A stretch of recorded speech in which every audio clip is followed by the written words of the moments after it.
We're good, Dad? Awesome. My dad gave us the wing. Welcome, everyone. Welcome to episode 85. Welcome, my soul brother, Nick Wright. How are you, Jay? I'm doing wonderful. Thanks for coming on. Thanks for being flexible. Yeah. Last week didn't work for me. Yeah, like I told you, I'm having surgery in a couple weeks and glad that we can get this all squared away, buddy.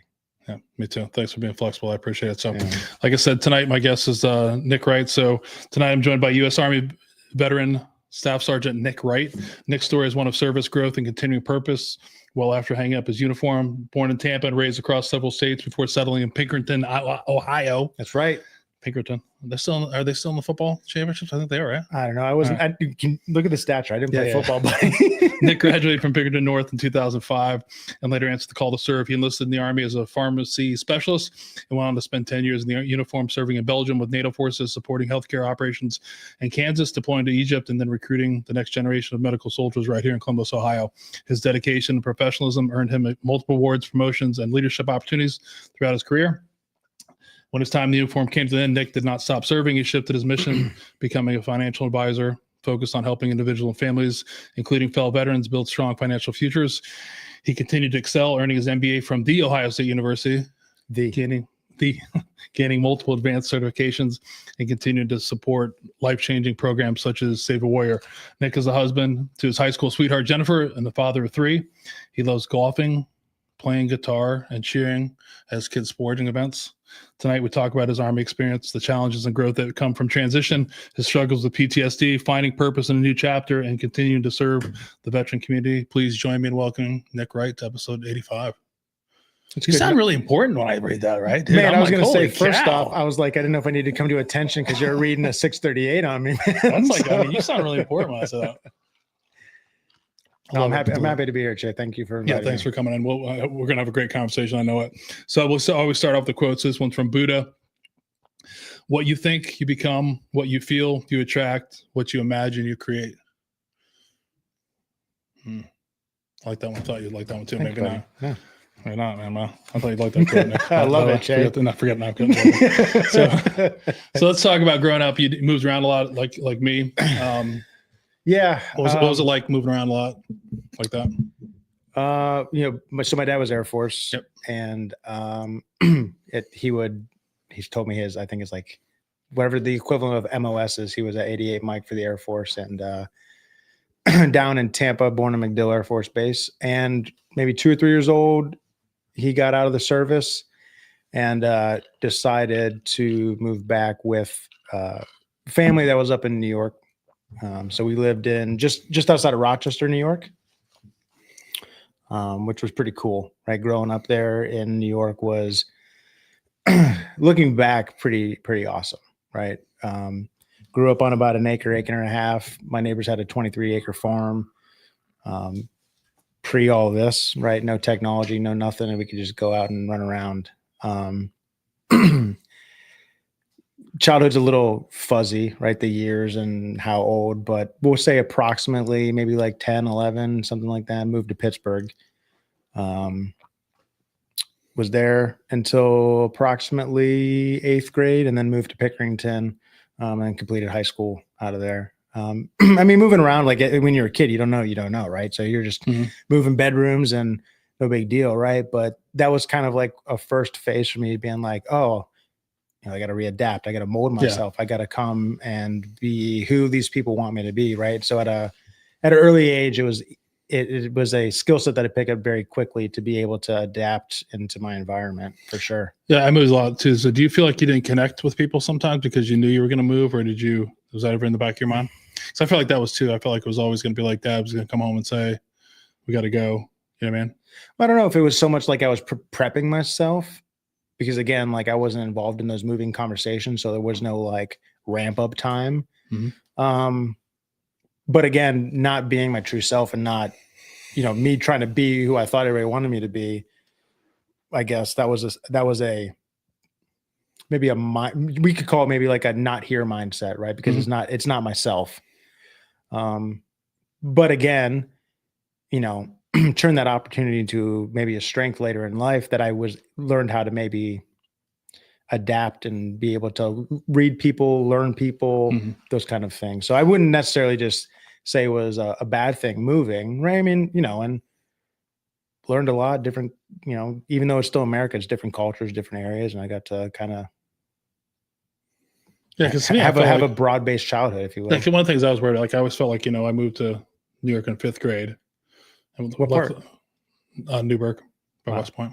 Oh, okay. Yeah, my wife's family's all from Binghamton area. So Okay. But upstate. But yeah, so like, you go there in 5th grade, and then but by the time 5th grade, some of these kids had all been together since they had been like growing up. So it was always like you kind of were like an outsider. Yeah. That's kind of felt a little bit. Yeah, you learned to adapt. You learned to like, make friends, whatever, because you kind of had to because you're thrown into it. But that was one of the things that I was always, I was very conscious with my kids that myself. I was like, hey, I wanted to have that stability. Like I had this like,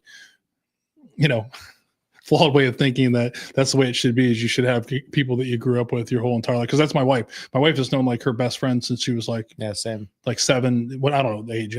Since their whole life. You know what I mean? So that was one of the things that I was like, I want that for my kids. But it's interesting because I moved here like a little over 11 years ago, and I think the boys would have been a freshman in high school, and then.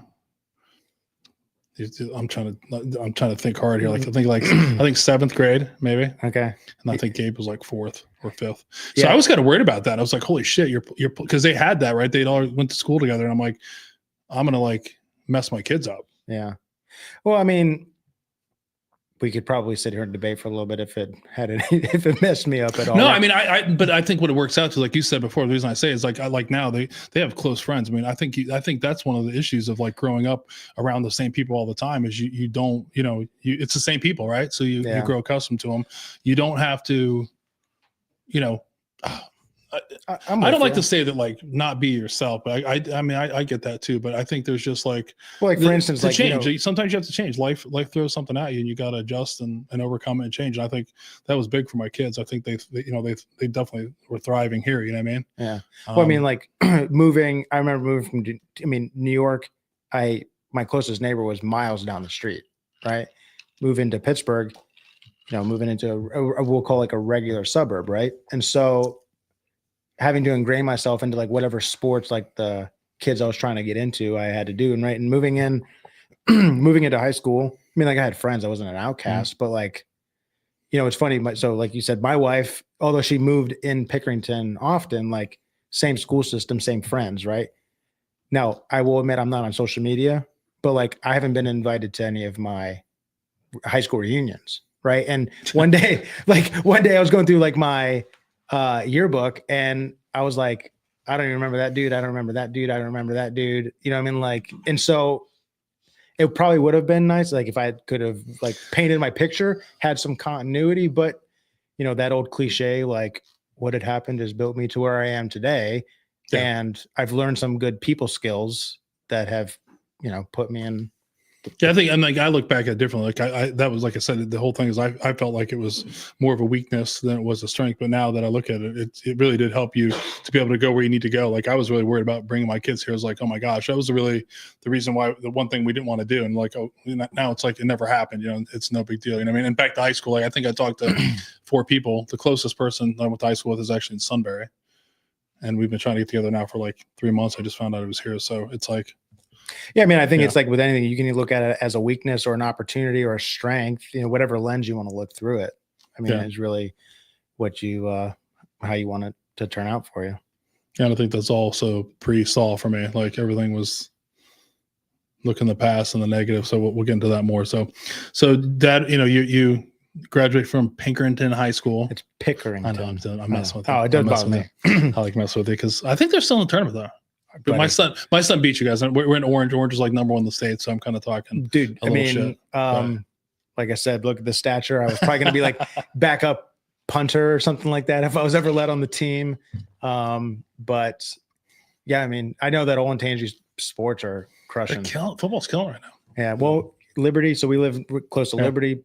Boys and girls. Varsity won lax states last year, so we're blessed to be in a good school system for sure. Yeah, I just wish this, taxes went back down, but it's okay. So what were you like growing up if you weren't, backup punter, kicking? What was I was actually the starting punter. I wasn't trying to brag, Jay. what were you doing growing up? Oh man. I guess we'll just stick to like high school, right? ice hockey for a little bit, wasn't that great. So started with my buddy, started up the varsity lacrosse team at Pickerington. At the time it was club, it turned into varsity, but played lacrosse most of my high school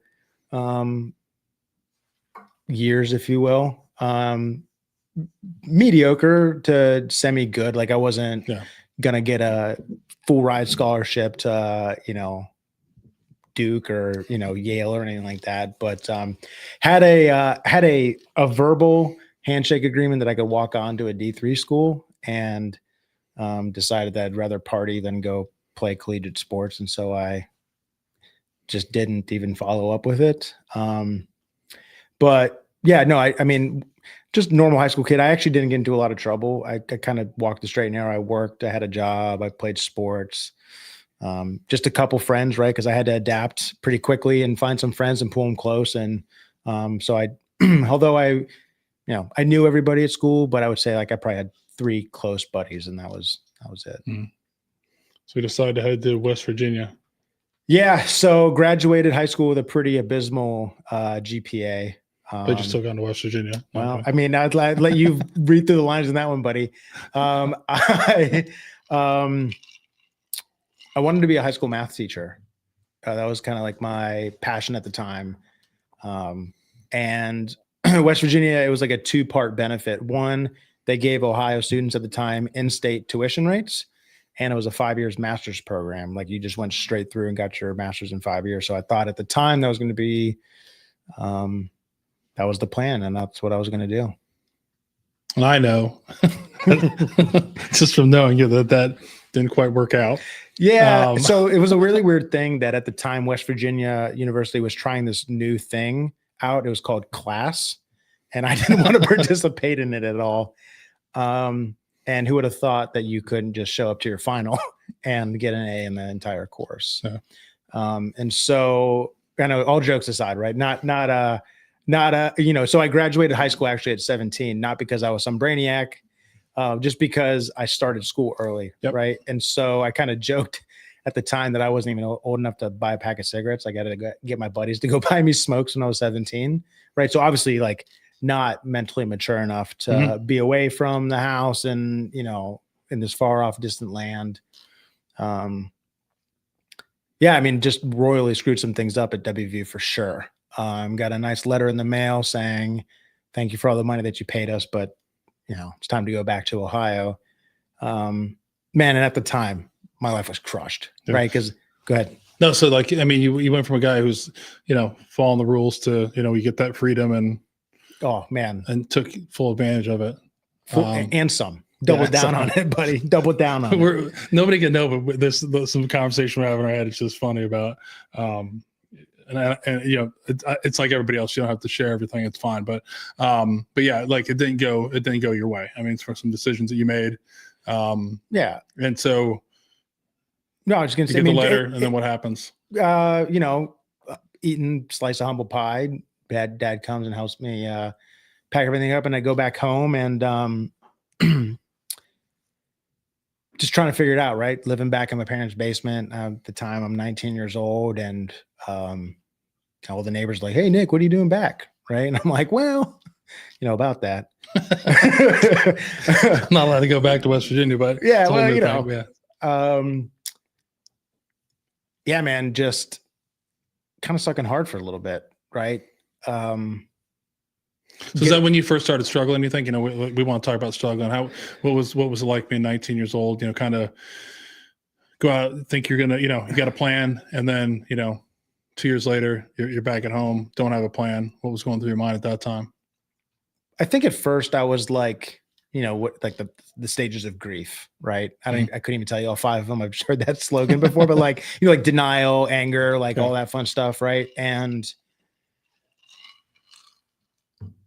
maybe didn't even like want to accept it, right? Being like, oh, well, that was just like a hiccup or whatever. And just working at a pizza shop, I was teaching guitar lessons, and like no guidance. I shouldn't say no guidance, just no, like, there's no motivation, there's no direction, there's no purpose, there's no, like, I just failed out of college. I'm 19, I'm flipping pizzas. Like, the best next thing that I can have, and like not trying to dog anybody, but like shift manager, like, whoa. Right. And that's when, you use the term in the intro, like high school sweetheart. Like my wife and I didn't date in high school. We were friends. Right. I mean, I definitely would have dated her had she gave me the. Yeah, I mean, she just want to date you. Yeah, no, dude, 100%. Like, and if she was here right now, she would be like nodding, right? No, she'd be nodding as in like, yeah, I would have not have participated in that, right? But I don't know, for some reason, I decided to give her a call, right?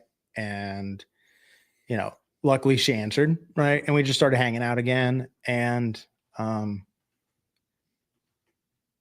not to be like sentimental, but like I really loved her, right? And I don't know if the feelings were reciprocal at that time, right? But I was like, oh man, this is who I want to be with, right? Like I still joke with her today, and like my kids are like, oh yeah, but like I can to this day remember where I was when I saw her in high school, right? I won't get, unless you want me to, super detailed, but like I was like, oh damn. Like that's the girl, right? As long as it's an appropriate place you were seeing it. Like me too. I can't remember it. I can remember it too. I can't. No. No. I mean, she was like sitting in Spanish class, and I was like walking by because my locker was there every day. I was like, oh, right. But like, anyways, so we started getting like semi-serious. And I'm like, if I want to marry this girl, even though I'm like 19 at the time, like she's not gonna want some dude flipping pie and teaching 6-year-olds how to play a G chord. You know what I mean? Like. So unbeknownst to her, I go down to the recruiting office and I'm like, I got to get out of here, man. Like, I can't do this. And I can't, I tell a story a little bit different. She maybe has a different version, but like, I don't remember telling her that I was investigating this route. Maybe I brought it up in conversation. I don't remember, but like, I just remember one night, like our date was over and she was actually dropping me back at my house because I was like super cool and didn't have a car. And I was like, hey, I rip out for the Army in like 7 days. And she was like, what? And that whole conversation, like in the driveway of like, are we going to stay together? Are we going to, and spoiler alert, we're still together, Che. I didn't mean to cut to the end. I didn't know that. And ruin it for everybody. But yeah, man. And so I think that was the moment, like, at least when I went down to MEPS, and I'm not being like I'm not some like super hardcore patriarch dude, but I think that was the first moment where I felt like regrounded, or I took a grasp of like my reality, if you will, right? Not saying that I championed the rest of the road well, but that's when I was like, all right, at least the slate is clean because I'm doing something honorable, and hopefully this stain on my report card, if you will, would be left in the rearview mirror. So like back a little bit, like what was mom and dad's, reaction to you coming back and you being there a little bit? Were they a lot of pressure from them, or were they just kind of let Nick find his way? Or it was a little bit of both. I mean, I would say probably, obviously in the beginning, a lot of disappointment, right? Because money pissed away.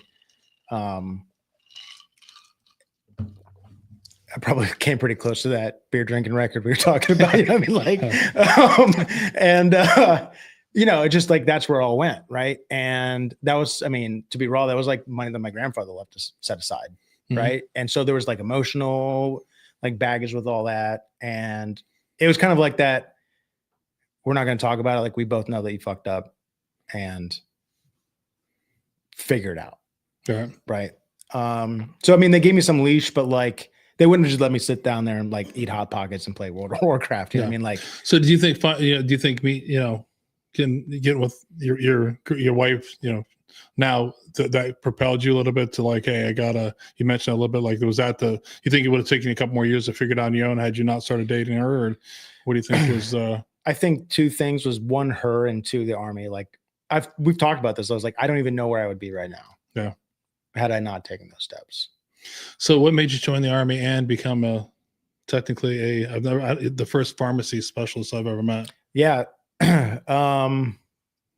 So what made me go down there? What made you join the Army? I can't remember like what the timeline was, but my uncle at the time was a recruiter down in Texas. And he was just like, hey bro, you want to get away from this? Like, I'll roll you down to the recruiting office to make sure that this dude isn't like fucking with you. And we'll get you squared away. So this dude comes over to the house like a couple of days later, and I was going to be a whiskey. I was going to be a medic. And as soon as, the recruiter brought out that laptop, I was like, and expect long weeks on the field, right? And he played the little video. Like my mom like lost her shit. Was like, you're not going to go be a medic, blah, blah, blah. And so my uncle was there and he was like, and so the recruiter was like, well, I got this billet open for 68 Quebec. And my uncle was like, hey, not a bad gig, dude. Like you're got air conditioning a lot and you're not sucking with an infantry unit. You know what I mean? Like rolling around to Bradley all the time. And I was like, he goes, oh, and by the way, medic, nothing, pharmacy tech, 20 G's to sign up. And I was like, all right, let's go. 20 G's. 20 G's, brother. And at a dude that was like flipping pizzas, I was like, all at once, or like, how do I get this? Right. Do I have to pay taxes on that? Yeah, I was like, so yeah. And I think just like any 19, 18, 20-year-old dude, I got there in reception on a Friday morning and they're like, we're not going to do anything. And I spent my birthday in reception on the weekend, just being like, what the hell did I do with my life? Like I was better off flipping pizzas. I probably could have not had anybody screaming at me right now. So you had the good old Fort Sam Houston, right? So I went to Jackson. Yeah, I went to Jackson for my basic, and then I went to Fort Sam, and that's where, because our AIT was so long, we got like extra freedoms of like weekend passes and all that stuff, like towards the end of it. And so I would routinely fly my wife down. Well, at the time, girlfriend, and I can just remember talking to her on the phone when I was in the barracks. I'm like, oh man, I know I'm gonna get orders overseas. I'm gonna get orders overseas. And she's like, because the plan was like I was gonna go to like Carson or something like that, or like Campbell, and I would just get an apartment and we would just ride off in the sunset, right? Do my 4 and out. And assignments come out, and like of our entire platoon, like 3 people get overseas orders, and I'm one of them to go to Europe. So I fly her down there, and I break the news to her, and like not a ton of emotion. Like she's, my wife is like very level-headed, right? Probably one of the reasons why I was like attracted to her is because I was the one that was always like, what? And she like kept me grounded a lot, but pretty cool about it. No big deal. Flies back to Ohio. Like we're not making any big decisions. And so like we're talking on the phone one night. I'm like, the only way that we're basically staying together is if you come to Europe with me. And she's like, yeah, I kind of assumed that. And I was like, well, the only way you're coming to Europe is if we get married. And she's like, okay. And that was my romantic ass proposal, dude, that she will never let me live down on a cheap cell phone in a crusty ass barracks in San Antonio. Yeah, but that actually happens a lot in the military. People, yeah, it's the whole romantic thing. Now you see it, it's crazy, but sometimes it's just how it happens. You know what I mean? There's you got to make some. Yeah, I think the military can, if you're in that situation with someone, it can be a business decision. And some aspects pretty quick too. Like you're going to, the reality is you're going to Belgium. Yeah. Well, I was actually supposed to go to Germany, and that's probably what I sold her on. Yeah. And then like literally the 3 days before, they recut orders to say I was going to go to NATO. So again, sold her on another good pile of goods. I'd be like, oh, we're going to go to Germany. It's going to be beautiful. And then we go to like a French speaking country where they hate us. So it's still different. But the whole point of where you went is like, the reality back then, that's what, 08. So you're still, that's, the communication isn't like it's now. Like, how does that work? I mean, you either gonna give it a go or you're not, right? And that, I mean, she can give you a hard time. Still working, you're still together, right? Yeah. So obviously the proposal was romantic enough for her to stick around. So, I'm so romantic, Jay. I'm not either, so it's fine. I won't share how I did mine, but it's fine. Does the top mine? You don't have to go into it. If so, I don't know if it was like, my wife will kill me, but I'm not trying to get you in trouble, Jay. Just trying to see how so we bought a ring. Yeah. We bought the ring. Like a couple days later, the dude is like, there's a problem. We misquoted the ring price to you. It's actually $1 billion, $1,300 more. And I was like, well, fuck, we don't have that money. And they're like, well, we're just wondering if you'll pay it. I'm just like, yeah, I'm not doing that. Like, sorry. That's, someone's getting in trouble. Well, whatever. This is the ring she wants, whatever. So I actually tell my wife that the ring was, because she knew it was coming. So I was like, hey, then this is my opportunity to fuck with her. It's a natural thing to do. So I tell her that the ring was too much. That I had to, we're not getting it. And that was, she didn't really like that. And then so I obviously got the ring, and then that was another thing when you get the guys again, like, are you going to pay the $1,300? I'm like, no, I'm just taking the ring. Sorry, guys. Yeah, checks in the mail, buddy. Wait for it. Yeah, this guy's gonna lose his job. Sorry, buddy, but I'm still taking the ring. So then I pretended that I had to work that night, and then I got in uniform and left, and then just went outside, and then like 5 minutes later, just knocked on the door, and she came to the door and gave the ring. So it wasn't like. It's kind of romantic, I guess. I don't know. Man. I was like probably 1,200 miles away over, like, you know what I mean? So at least you were there in person. And but it reminds me. I'm not making lighthearted of it because, like, I feel bad for my wife, and I'm not like taking anything away. I mean, not the wedding, but these are real things about the military. I mean, I think the craziest thing for me is like I found out my wife was pregnant. I was at Leavenworth, and my wife was back at home. When were you at Leavenworth? I was there for CASQ. Yeah, no, but when? Shit, I don't remember, dude. Think hard, man, because I was there from what? 99, probably. Oh, dude, how old are you? 99. I'm going 99. I'm old, dude. Yeah, I was just saying, how old are you? My daughter asked me, she's like, how old is Che? And I was like, I don't know. I'm 52. I said late 40s, so I'll give 53 you next month. Okay. I'm an old man. But yeah, I think 99. But yeah, I found out my wife was pregnant that with my oldest I just the day before volunteered to go to Korea every year. That's how you find out. That's how people don't realize that the military thing can be like, I was like, oh shit, I got a plan. If I go to Korea for a year, then I can go to Bragg, which I wanted to go to. But then next day I find out. And that's what people don't realize. You can't go back and be like, hey, branch manager, can I not do that? Well, I got a funny story for you on that. They're like, no, you're not. You're going to Korea. And I was like, so. I got a funny story on that when you get there, but I'll let you stay on your journey, bro. But I don't think. But I also my wife's gonna kill me. I'm gonna do it anyways. I also did the justice piece. So we went and got married before our official wedding, but so not many people know that she's gonna kill me for bringing that out. I don't think any of her aunts listen anyways, but yeah, that was crazy because I literally went to the justice piece. I was running a 9mm range. Went to the justice piece, got married, and then came back after getting married and ran the 9mm range. She probably liked the smell of that CLR on you, buddy. Oh, it was just funny I remember being funny because it was like a shutdown because it was Fort Hood and they'd shut down because of the heat. And so we went there and then you just got married and I come back and have my wedding ring on and my guys were like, are you wearing a wedding ring, sir? I'm like, I just got married. They're like, what? And I'm like, what are you like? You're like, shut up. You flip the paddle. No, literally, I mean, it's this is how it happened. And then it was just, and that happens a lot with the military because people don't know that aren't listening. Is like, that's when you get benefits. Your wife gets benefits. You get a little bit more money. Yeah. It's not a lot of money, but some things, get put into play that, are kind of important in the military aspect of it, because. Yeah. I mean, I'm not trying to set this up like I married her for benefits. I know you didn't do the no. But we see like what we call contract marriages, right? Yeah. You'd see those contract marriages all the time. People do that. Yeah. But I was genuine about it. Like I know I make it sound like flippant, like this is just like a passing thought that I had, but I definitely wanted to spend my life with her, and so that's same thing with you, right? Like we just kind of had to make do. It just became like it was funny because it's like I don't even she's gonna kill me, but it's fine. Yeah, it was just it was the right thing to do at the time because she was living in Texas, right? Like the reality of it is like I could have went to been in a training exercise at Texas and something happened. They were going to call my dad and my mom. Yeah. I mean, she wasn't. That's what people don't realize. If you're not married, they're next to kin. And I don't like to use the class be dependent, but that's what they are. It just doesn't. You're not recognized in the military. You know what I mean? So there's just a lot of things to be able to help and do that. There's definitely people who do the contract stuff. That's not what it is, but it's just one of those things to. Well, I mean, and also we were both making do with the situation that we had at hand. Yeah.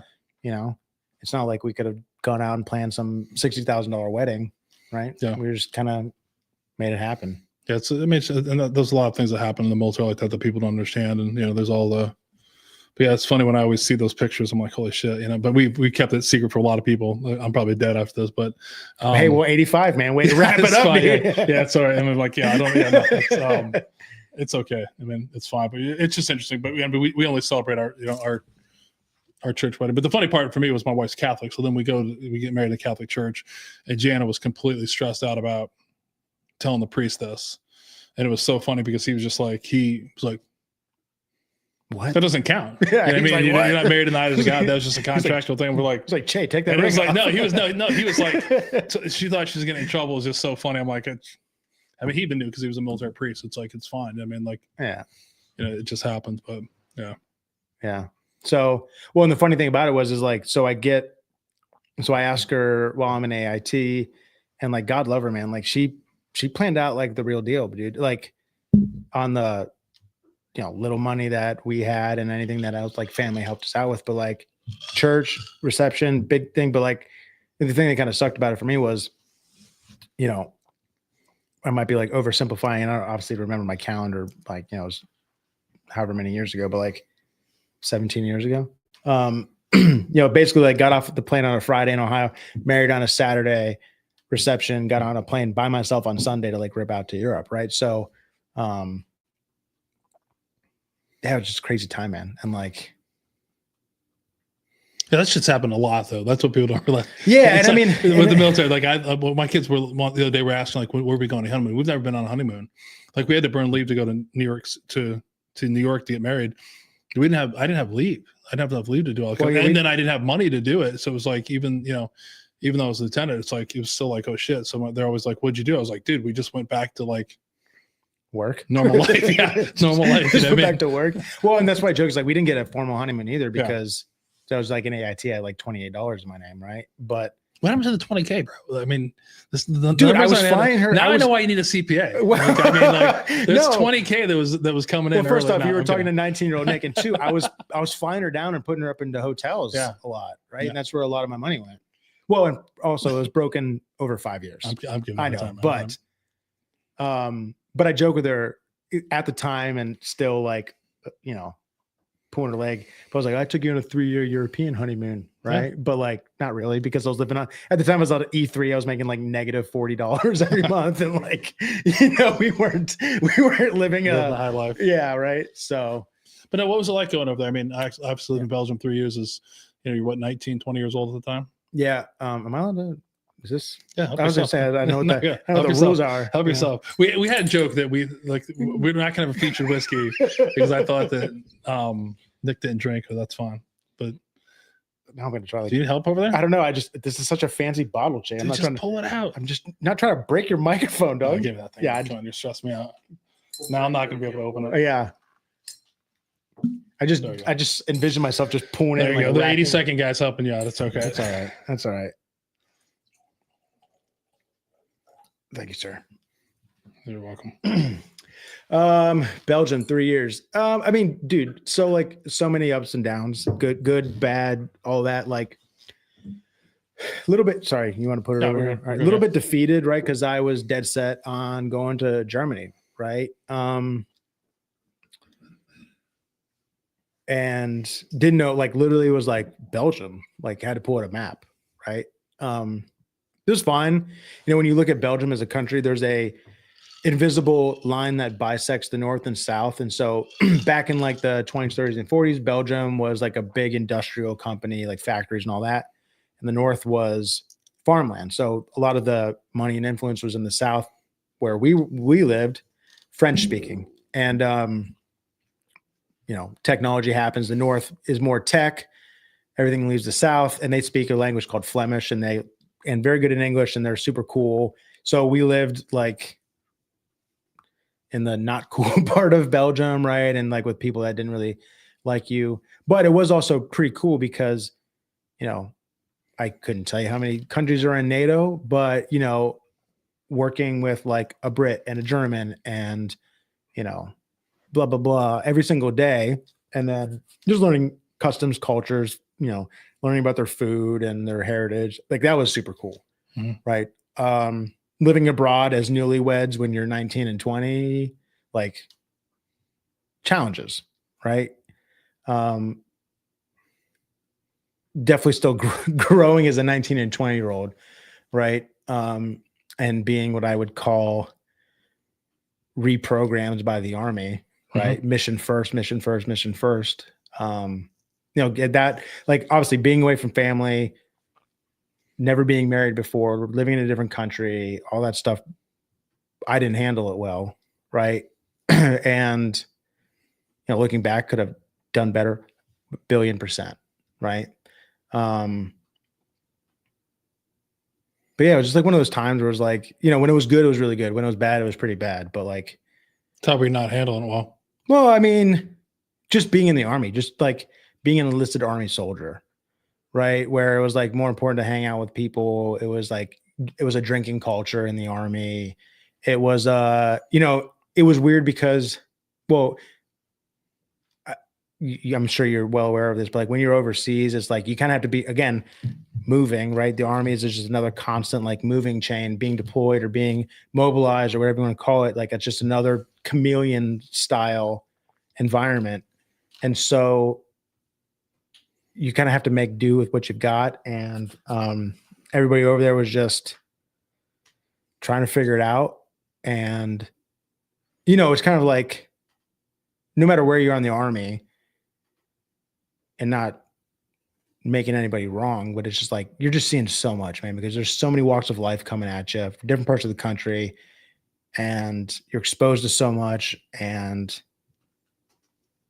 it was a lot, man. Like it was literally, I mean, I went from within 6 months to like I'm flipping pizzas at a local pizza joint to like I'm now entrusted with like quote, I'm like, this might be overselling, but like I'm the face of the nation in front of 26 other nations.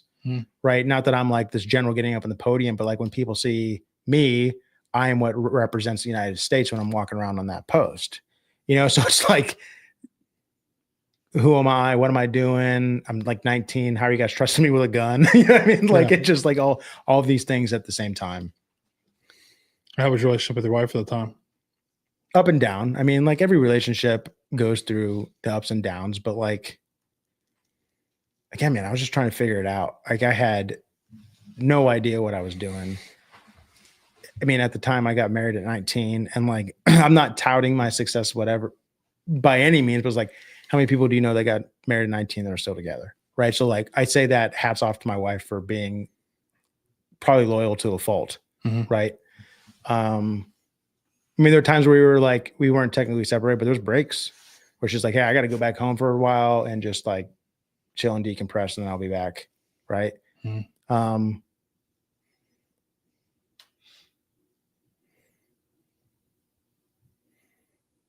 Yeah. I mean, it's just time for like me to reevaluate and just like figure out what was going on and like try and restructure like what was important. Yeah. Cause I always felt like, I mean, when I would think about how young people forget about that, I mean, to put in context, like 19 years old in another country, like that's a lot, married, there's a lot going on. I mean, for me, a long time, I felt, I'm a little bit older than you as we've established, but I mean, we felt alone a lot. My wife and I felt alone a lot because there was you just couldn't, we didn't have the resources to just go home every day. I couldn't go home. Like, your family would come visit you here and there, but like, it was lonely. I mean, other than the friends you had, and then like friends could PCS. So you're like all of a sudden, like your good friend is gone. And then like there was a lot of like you only have each other, right? And sometimes that's like it can like burden it a little bit too, because you need more than that. But I did feel alone, and then that started the whole thing. Is like when as I got older, you'd see all these parents that like grandparents are involved, like they going to pick up kids, like we did a lot of that stuff alone. You know what I mean? Yeah. Well, I mean, like back then, flights were still thousands of dollars. I was in E3. Yeah. Facebook wasn't a thing. I mean, cell phones were still kind of new. Like it wasn't just like, oh, I'm going to FaceTime someone because I'm lonely. Right. But I mean, on the positive side, we got to travel. We got to see a lot of cool things. Right. But I was definitely ready to leave. Like when it was time to PCS, definitely ready to leave. And so this is my branch manager story, because you made a joke about you can't just call the branch manager. So I call, and I'll never forget this man's name. Right. Mr. Morris. Right. I know you were old when I called you Mr. Morris, so God rest your soul, I forgive you. But so I call him and I'm like, hey, Mr. Morris, like, I don't remember. I think it was like I got promoted to corporal. Right. I was like, hey, this is Corporal Wright. Hey, I'm really trying to go to Fort Campbell. Right. I was like, I'm dying. Like at that point I had already put in 240 187s to go to air assault school. And I'm like, I just want to be a screaming eagle. Right. I just want to go to air assault school. And I was like, I literally don't even care if like they slap, the wings on my chest. I'm like running to like catch the next bird out to Afghanistan. Like, I just want to be a screaming eagle. And I just hear him. Oh, and so he gives me the the choices, and he's like Campbell, Hawaii. He's like Schofield Barracks. He's like, we got an opening in Monterey Bay, California, to go work in like the language lab, right? Like, I mean, the coolest places, right? And then he's like, whatever, 2 that were like okay, but nothing crazy. Oh, like going back to Jackson, so like coastal. And I was like, dude, I want Campbell. Hook me up. I hear him clacking. He's like, check your orders tomorrow, buddy. Good to go. I pulled up, it says Leavenworth, Kansas. And I'm like, I fucking call him back. And I'm like, dude, this wasn't even an option of the 5. Like, what are you doing, dude? He's like, well, he needs in the Army. What are you going to do? I was like, what happened in 24 hours, All dog? I can type is Fort Leavenworth. Yeah. I was just like, he's like some punk ass E4 thinks he can call me and tell me what to do in my life. I always love the branch manager stuff when you get, because people don't like, you're at like, it's rough. It's rough sometimes. I mean, a lot of it is like luck of the draw. Dude, 100%. I mean, most of it is. And then like, you're just like, and how it can change like in a moment's notice. You know what I mean? Yeah. And it was just, it's always makes you think about.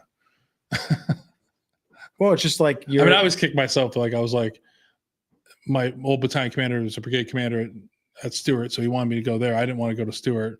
So I told him no. And then it's like I said, I volunteered for Korea, and you're just like, cause I want to go to Bragg. And that didn't really work out for me. And there's a lot of stuff. I mean, that's, again, we'll talk more about that. That was my journey where I started being like, holy shit. Like, man, I really fucked up. Like I could pretend to make all these jokes, but I was like, holy shit, I'm literally going to not be around my son who I was born, like his first year of life. Like I saw my first son, my oldest son, 27 days in his first year of life. Yeah. And that's where, we'll talk more about, that's where the guilt and shame and all started coming. Cause I was like, oh shit, I did this for, could I probably gotten out of it?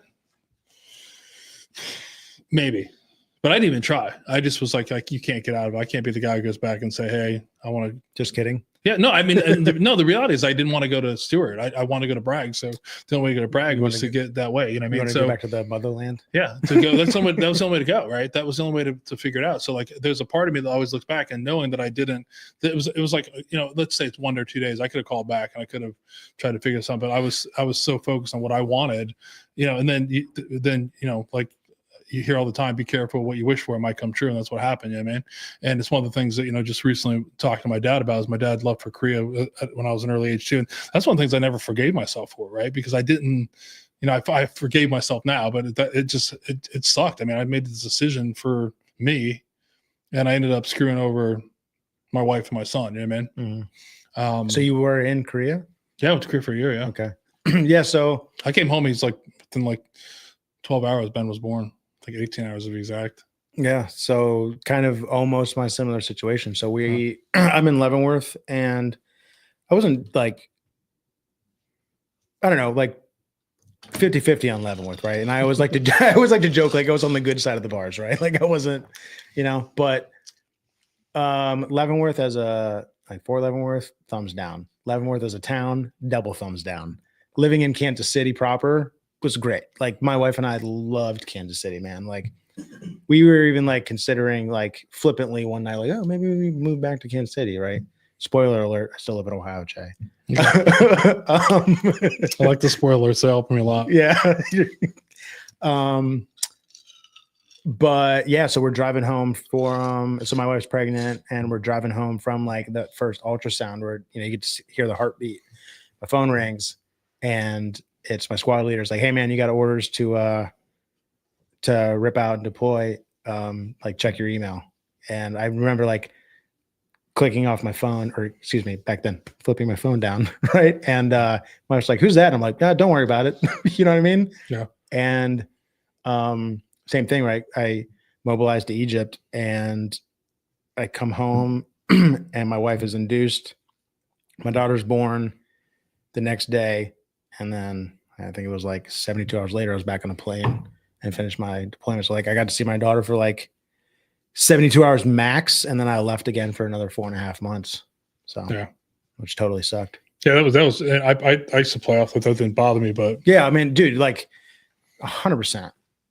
Yeah. Cause it was crazy because it was funny because I started off with hardcore. I was like, I'm going to do these like, was going to read books to him because this was like AOL type shit back then. I mean, there was no cell phones. I mean, we had cell phones, but there was no way to contact. So I was like, I'll just read these books to him. And I tried real hard to do it, but it just got to the point where it got too rough for me. You know what I mean? So that's when, as we all know, he's just, when something gets rough, just start drinking some beer and soju and tequila. Well, and things are just I didn't so have much those better. around me at the time. No, but that's what it was. I mean, that was the way. I mean, I kind of look at Kriya's was like my start of that whole way to like, numb. You know what I mean? And isolate. Because a lot of me was like, I just won't. It takes effort to communicate. I can't do it. Yeah. I really can, and then I just numb about it. I mean, that was something. Just for, as you know, that was one of the big things going to Save a Warrior that really.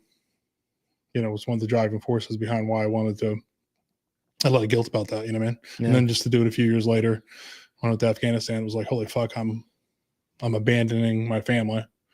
Yeah, I remember saying goodbye to my wife, and because it was like, Mr. My daughter was born in February. It was like, dude, it was bitter cold, right? I'm like, I'm not taking a 48-hour baby out of the car so my wife can like walk me back into the airport. And I just remember kissing them in the garage and like walking and. Never told anybody this, but I just sat at the terminal, cried. Yeah. I mean, that was my biggest fear. Is like when I came home with, I saw Ben for like 20 some days, whatever. And then, when I came back, I was like, dude, what is he going to do when I see him? Right. Cause like my dad just talked about this a few weeks ago. It's as young as I was, I remember him coming back and I had no idea who he was and it didn't go well. You can tell you that. And that was one of the fears, like, holy fuck, this kid's going to reject me. And, luckily he did not, but the, and then doing it again, going to Afghanistan, the crazy thing is like, as I looked at it, Nate was a little bit different, right? It was a little bit different homecoming with him. And it took a couple more days a few days to get used to him. But what I learned real quickly is like now, even when there's a problem, they go to my wife, my two oldest, they gravitate to him. Cause I was like, and I used to be pissed off about that. I'm like, why don't they come to me? I was like, dude, I wasn't fucking around. Yeah. I mean, and it's okay now, you know what I mean? But that guilt, like that's really what crippled me. That was the part that was like, yeah, I mean, I don't even know how to put it. I mean, I've cried, just like you have tons of times about leaving them, but I never used to say that. I just pretend like it didn't bother me or, this is what it is. Suck it up. Everyone's gonna be fine. But I wasn't fine. Mm-hmm. And that happens way too much. I mean, but now I'm okay with it. That's what That's what happened. Yeah, exactly. I mean, it's no big deal. I mean, it's really that's what happened. Exactly. Mm-hmm. So it's one of those big things. But so you head to Egypt. Yeah, we deployed as an individual and met up with a group there, and so we were there, like I flew into country 3 days later after the Muslim Brotherhood like ousted their president and they were like blowing shit up. And I think they ended up killing the president maybe. But even though we were like, it was like a really weird time. We were kind of like the bastard stepchildren of the bastard stepchildren. Like we were deployed under OEF, but got like 1% of the resources. We were like supposed to uphold this peace treaty, but we were also like QRF if like Israel and Gaza popped off. So it was like this weird, like, you're under deployment orders, but like you're supposed to be there peacefully, but go shoot everybody if like shit gets fucked up. So it was like, I don't know, this weird time. I mean, it was all right. Like, because it was a deployment, like we couldn't leave unless we were running mission. So everyone's like, oh, did you go see the pyramids? I was like, no, you know what I mean? We just sat there and like fucking sucked hard in 117 degrees, like, and just sat there waiting for somebody to like sound the alarm, and which never came. But there's a lot of waiting in the military. Oh man, dude. And it just like sweating your nuts off. And it's just like, oh, it's the worst. The funny is like now when I get hot, that's the one thing I always laugh about my kid. I love the air conditioner. Like I'm the opposite. Now, dude, I love the AC. Heat. I love the heat, fuck the heat. Like I'll think about like someone I was like, dude, it's not that hot out. I'm like, dude, I don't know about you, but I've been hot. I don't want to be hot again. Dude, sub 60, I'm bitching. Dude, what are you talking about? Put a sweatshirt on. Bro, I went from Tampa to Rochester, New York. I was born, I joke, I'm a reptile, bro. I need that heat lamp on the dog. Heat lamp. You know what I mean? I went from there to like, I remember, Che, no joke. And then you want to move from Ohio to Kansas Come on, dude. That's not very smart. I'm not going to do it, but I'm just saying, I remember as a kid lifting up the garage door and seeing a foot of sunlight because it snowed so much. Yeah. Like, dude, bro, I've had so much snow in my life. Like, I mean, don't get me wrong. Like January, February, I'm going to be bitching, but I just feel like I'm a fall guy. I like the fall weather. This is an appetizer of what is to come. I know that. I mean, so like, just I grew up in New York, but I'm just saying it's better than like, I lived in Texas for a long time. I'm just saying, like, I just went back down there in May, and dude, it gets fucking worse. It's just fucking brutally hot down there. It's it was May. I was like, what is going on? I'm not saying it's hot, but if you said, Nick, would you rather it be 15 degrees with a coat on, or 95 and you could be near a pool and drink a Corona? I'm like, pool and Corona, thank you. Yeah. Hey, still love you, Che. I like a little chilly. I could be a little chilly. I literally, Che, I know that you are, but aren't going to make fun of me. I literally thought about bringing some slippers, dude. Oh, some slippers. It does get cold down here, the slippers. But I was like, you know what? I'm going to man up. We need to get. And then I got the 2 different sock comment, and I'm like, I really should have brought the slippers, right? Yeah, it does get a little cold down here. It's actually nice. It'll get a little bit colder there. Sometimes we might get some guest slippers or some like Uggs with lined Uggs that people can bring in, and so we'll put that in our back pocket. I think we'll do that. Yeah. For you next time you're down, if you just come visit, we'll make sure you have some slippers. But thank you.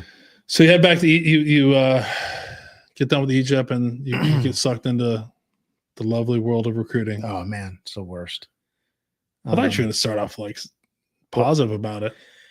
I mean, I've never heard many people that talk about recruiting and say they love it, but so like, I mean, the day to day, like I think the camaraderie was the most close when I was recruiting, because just like deployment for like in a fob in the middle of nowhere, like you got like the 6 dudes that you're with and like figure it out. Now, granted, I could go to like a Chipotle whenever I wanted to, so I wasn't on a fob, but like, you know what I mean? But like, it wasn't one of those kind of. It wasn't like one of those kind of deployments. Like, I could still get extra guac, Jay.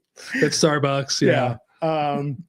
But I just, dude, it was like I don't know. I'm still like done just coming off a deployment. Like I'm hard charging, and I remember the very first day, and like I'm back in like.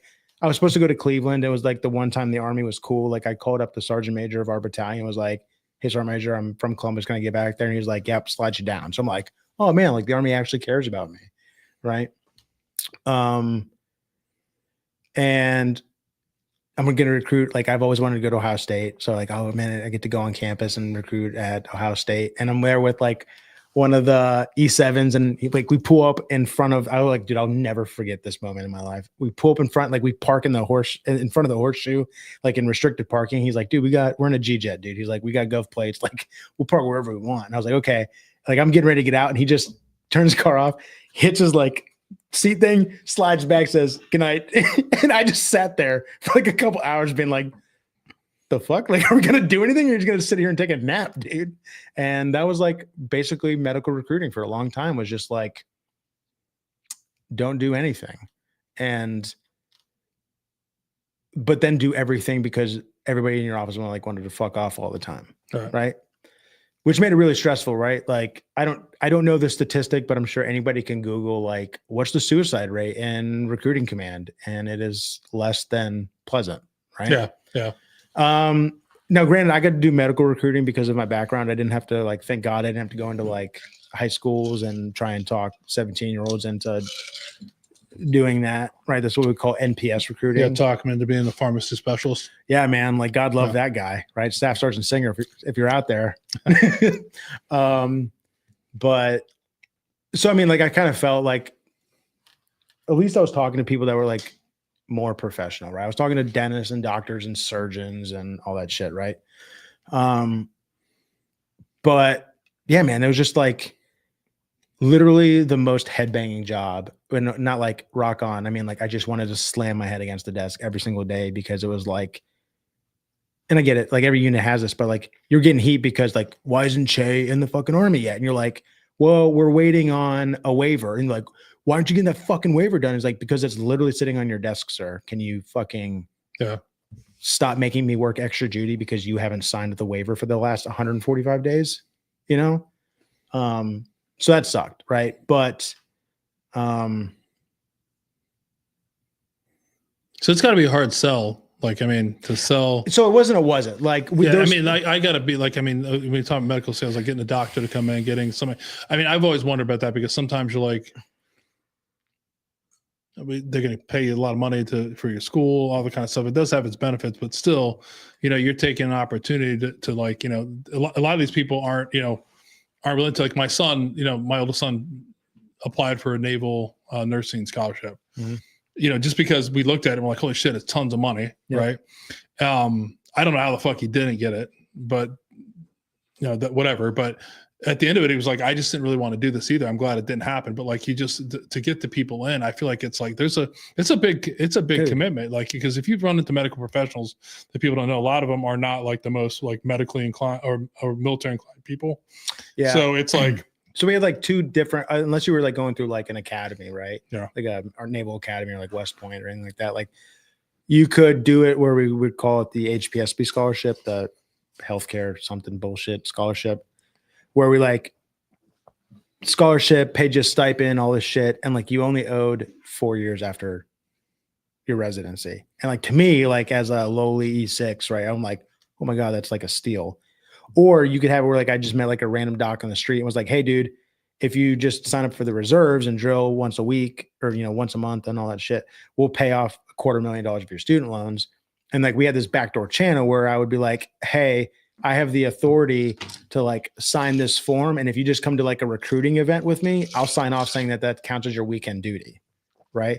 So it was me that would just like sign these docs off on like their weekend drill. And then all of a sudden they get deployed and they show up like a fucking shit show because they had never really like ever put boots on before, dog. You know what I mean? So that was my fault. I'll take the heat round on that. Like I'm supposed to just go recruiting. Yeah, there's a lot. Yeah, especially and I think it got harder at the time. I mean, I think recruiting it's a tough assignment. Like people don't realize it's like, dude, because either people are going to do it or the people there on the fence. It involves a lot of work, and then you're going after people that don't want to do it. Also, I mean, so like, not to toot my own horn, but like I was pretty good at it. Like I still have people from that station because like we had a civilian that works there. He still works there. His name's RJ. Shout out to RJ. Like RJ will still text me and he'll be like, dude, somebody asked for Staff Sergeant Nick the other day. Right. And like, I've been out of the Army for 10 years now. Mm-hmm. Right. But like, dude, I put in like heart surgeons. Like this wasn't just me telling some kid like, oh, you could be a cook. Right. So like, it did take some skill and finesse, right? Like it was pretty technical.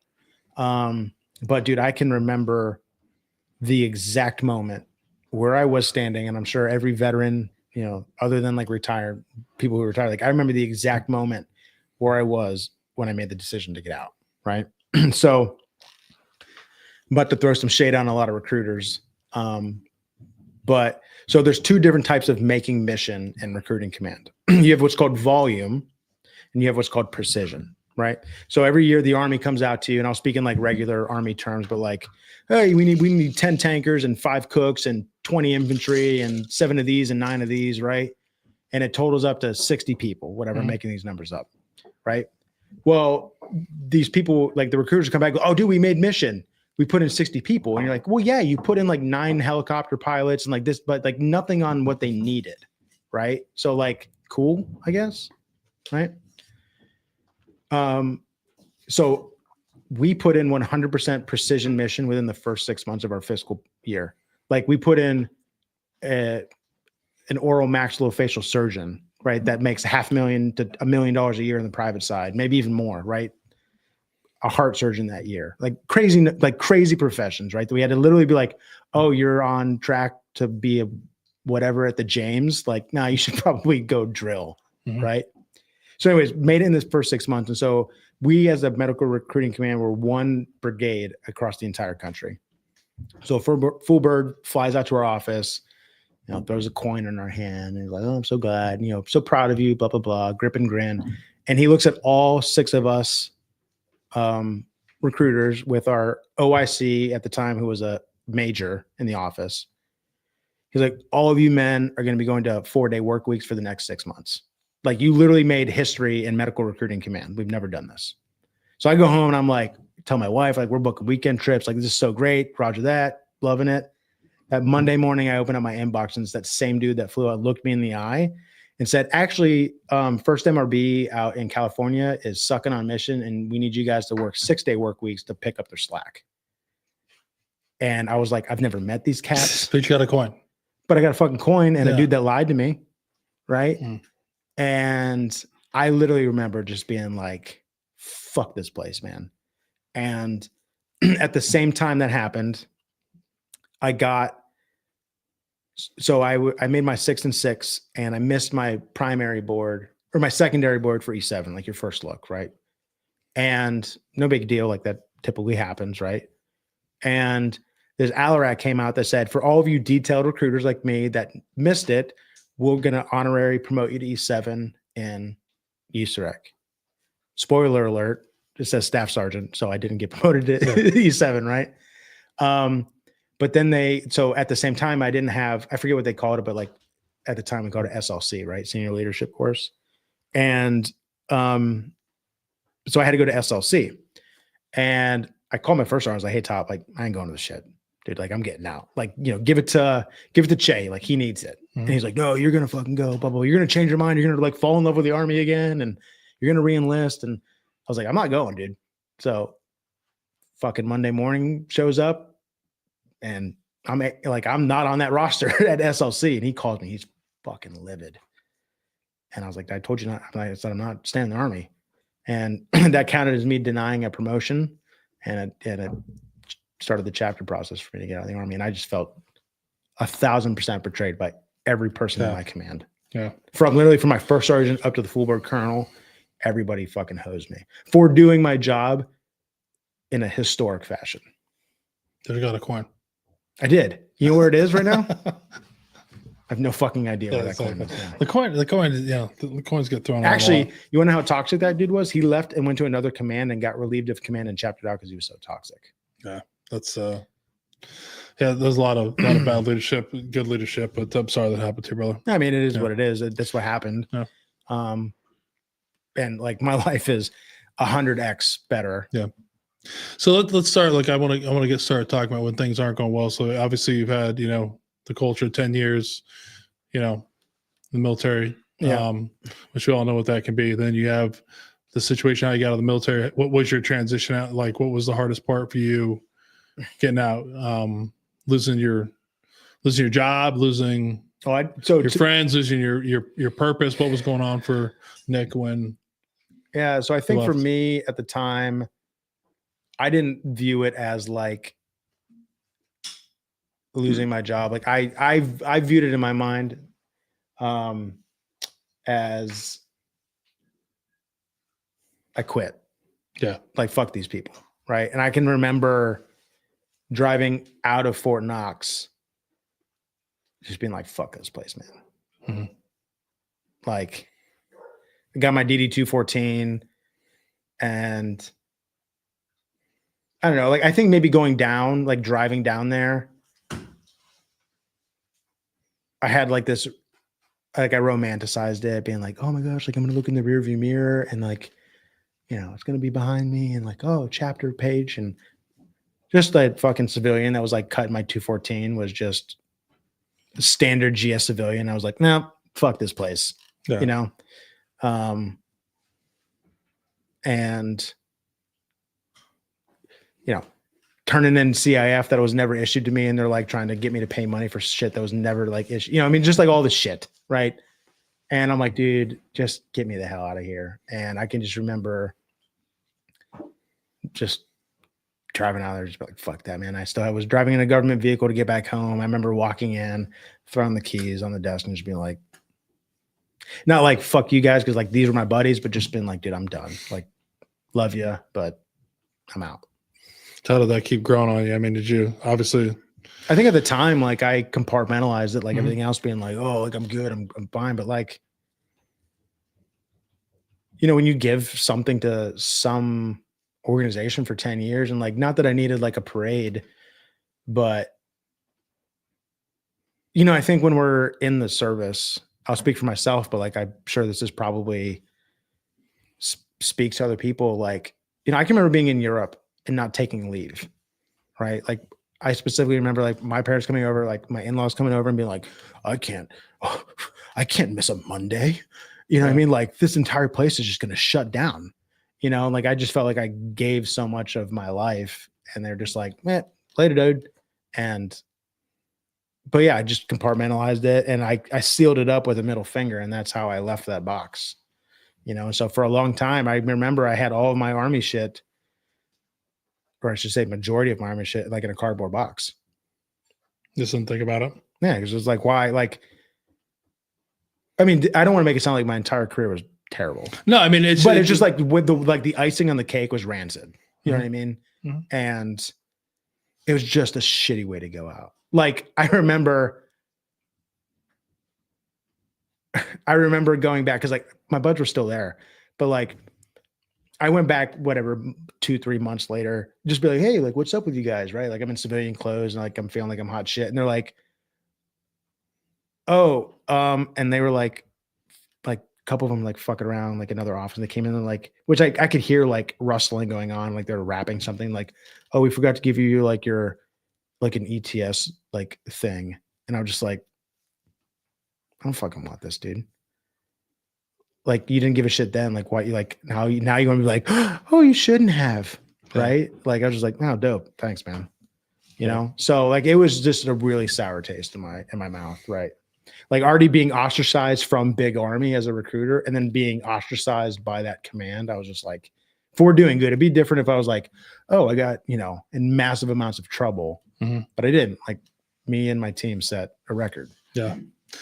So how long, when did that come out of the box for you? Like when did you start realizing that, you know, you didn't have it compartmentalized like you thought? Well, the actions or the realization? Both. I mean, The actions were probably pretty immediate. The realization probably wasn't until Save a Warrior. Yeah. I was just pissed, man. I was pissed and under a lot of stress.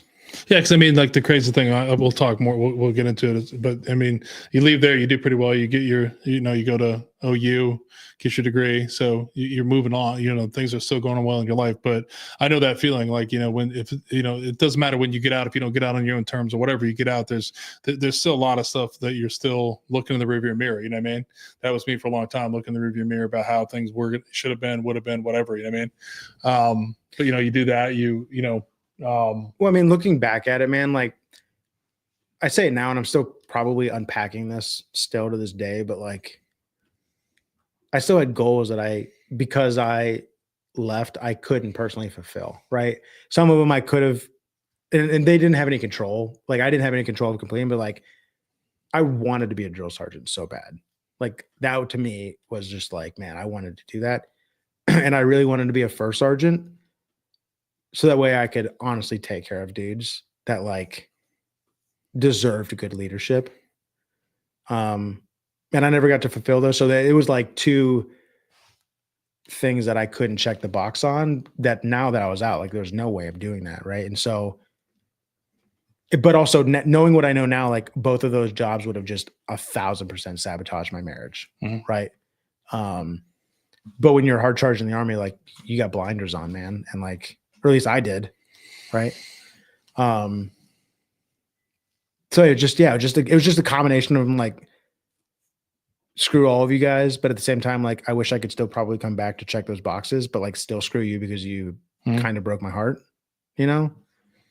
So yeah, man, I just stress of getting out and being like, now what the fuck do I do? Because now my identity has been wrapped up into these, you know, ACUs. Like, what do I do? How do I, you know, and some of it was just like, again, Che, you're making me unpack some stuff here, dude.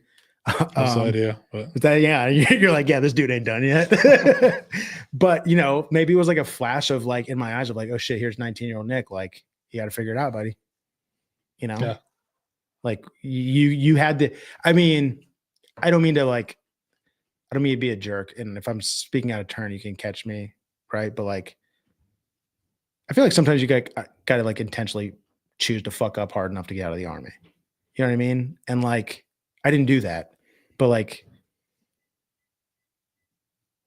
but here I am, like almost in the same moment, like where I did fuck up as 19, but like now I'm in the same position, kind of. Like, so I what was harder out. for you, like getting your ass sent back to home from West Virginia? Or I mean, obviously, I think I know the answer. Or now you have 10 years later, you're getting another kick in the teeth, right? Well, I mean, I think it was things different. didn't go your way. Like, yeah, I mean, dude, I think it's a great conversation. This point I want to talk about is like, this is one of the big struggles. We know this. Like when you get out of the military, whether you get on, like, forget about your story. And I'm not meaning that, but like, like whenever you get out, it's not. No, most people get out, it's not on their own terms, right? They wanted to do something, but even if they did, the immediate thing is, I tell everybody, this is the problem with veteran suicide, is like our purpose is wrapped up in being a Marine, a sailor, a soldier, whatever. And when that's taken away from us, whenever, because it's going to fucking happen, whether it happens how it happened with you or you retire after 30 years, it ends. And like you said before, that thing you said earlier, like oh my God, if I leave, if I'm not here, this unit is not going to function. That's total bullshit. It fucking goes on. The machine goes on and on. How many leaders were like, oh my gosh, did you see that? Like fucking Che just got out? Like, okay, dude, he's gonna be in a fucking gutter somewhere, bro. Yeah, like this is all you have, right? And you're just like ingrained in like. Yeah, I mean, I used to throw that rhetoric too. When I had a guy who was like re-enlisting, right? I'd be like, hey, like I did 4 years. You'd lay the guilt trip on him. Like, what are you gonna do? Like, they're like, I just want to go back. Oh, what the fuck? Like, you're a quitter. Like, what are you doing? Like, all that kind of shit. Like, because that's how you had it. So, but we all know now that. When we a lot of us throw our purpose into it, not only our purpose, but we lose a job, right? Whatever you had a job, you don't have a job. That's what it was. And then you lose your friends. That's the thing that happens. Like it happens like this, all three together. Yeah, 100%. Right. And you can say all these things. For me, it was like, I can meet new friends, right? I got another job. But I fucking struggled with purpose until 2 years ago, right? I was like, holy shit, my purpose. I was looking all over because that's all I thought I was ever going to be. That's where I got value out of it. That's where I got, from the military, you got awards, you get all this kind of stuff. I got admiration from my parents, from fucking people that walk, you walk up to, oh, you're in the military, like all that kind of stuff. When that goes away, man, it's fucking lonely. Right. And if that's all you think, that's the thing I wish I could, somehow implant in all these guys and say like, well, I mean, like in some part of me, and I don't know if you feel the same way, Che, but I'll speak for myself, is like, maybe it was my animosity getting out, but like when people are like, hey, Nick, thanks for your service, like it gives me the heebie-jeebies, man.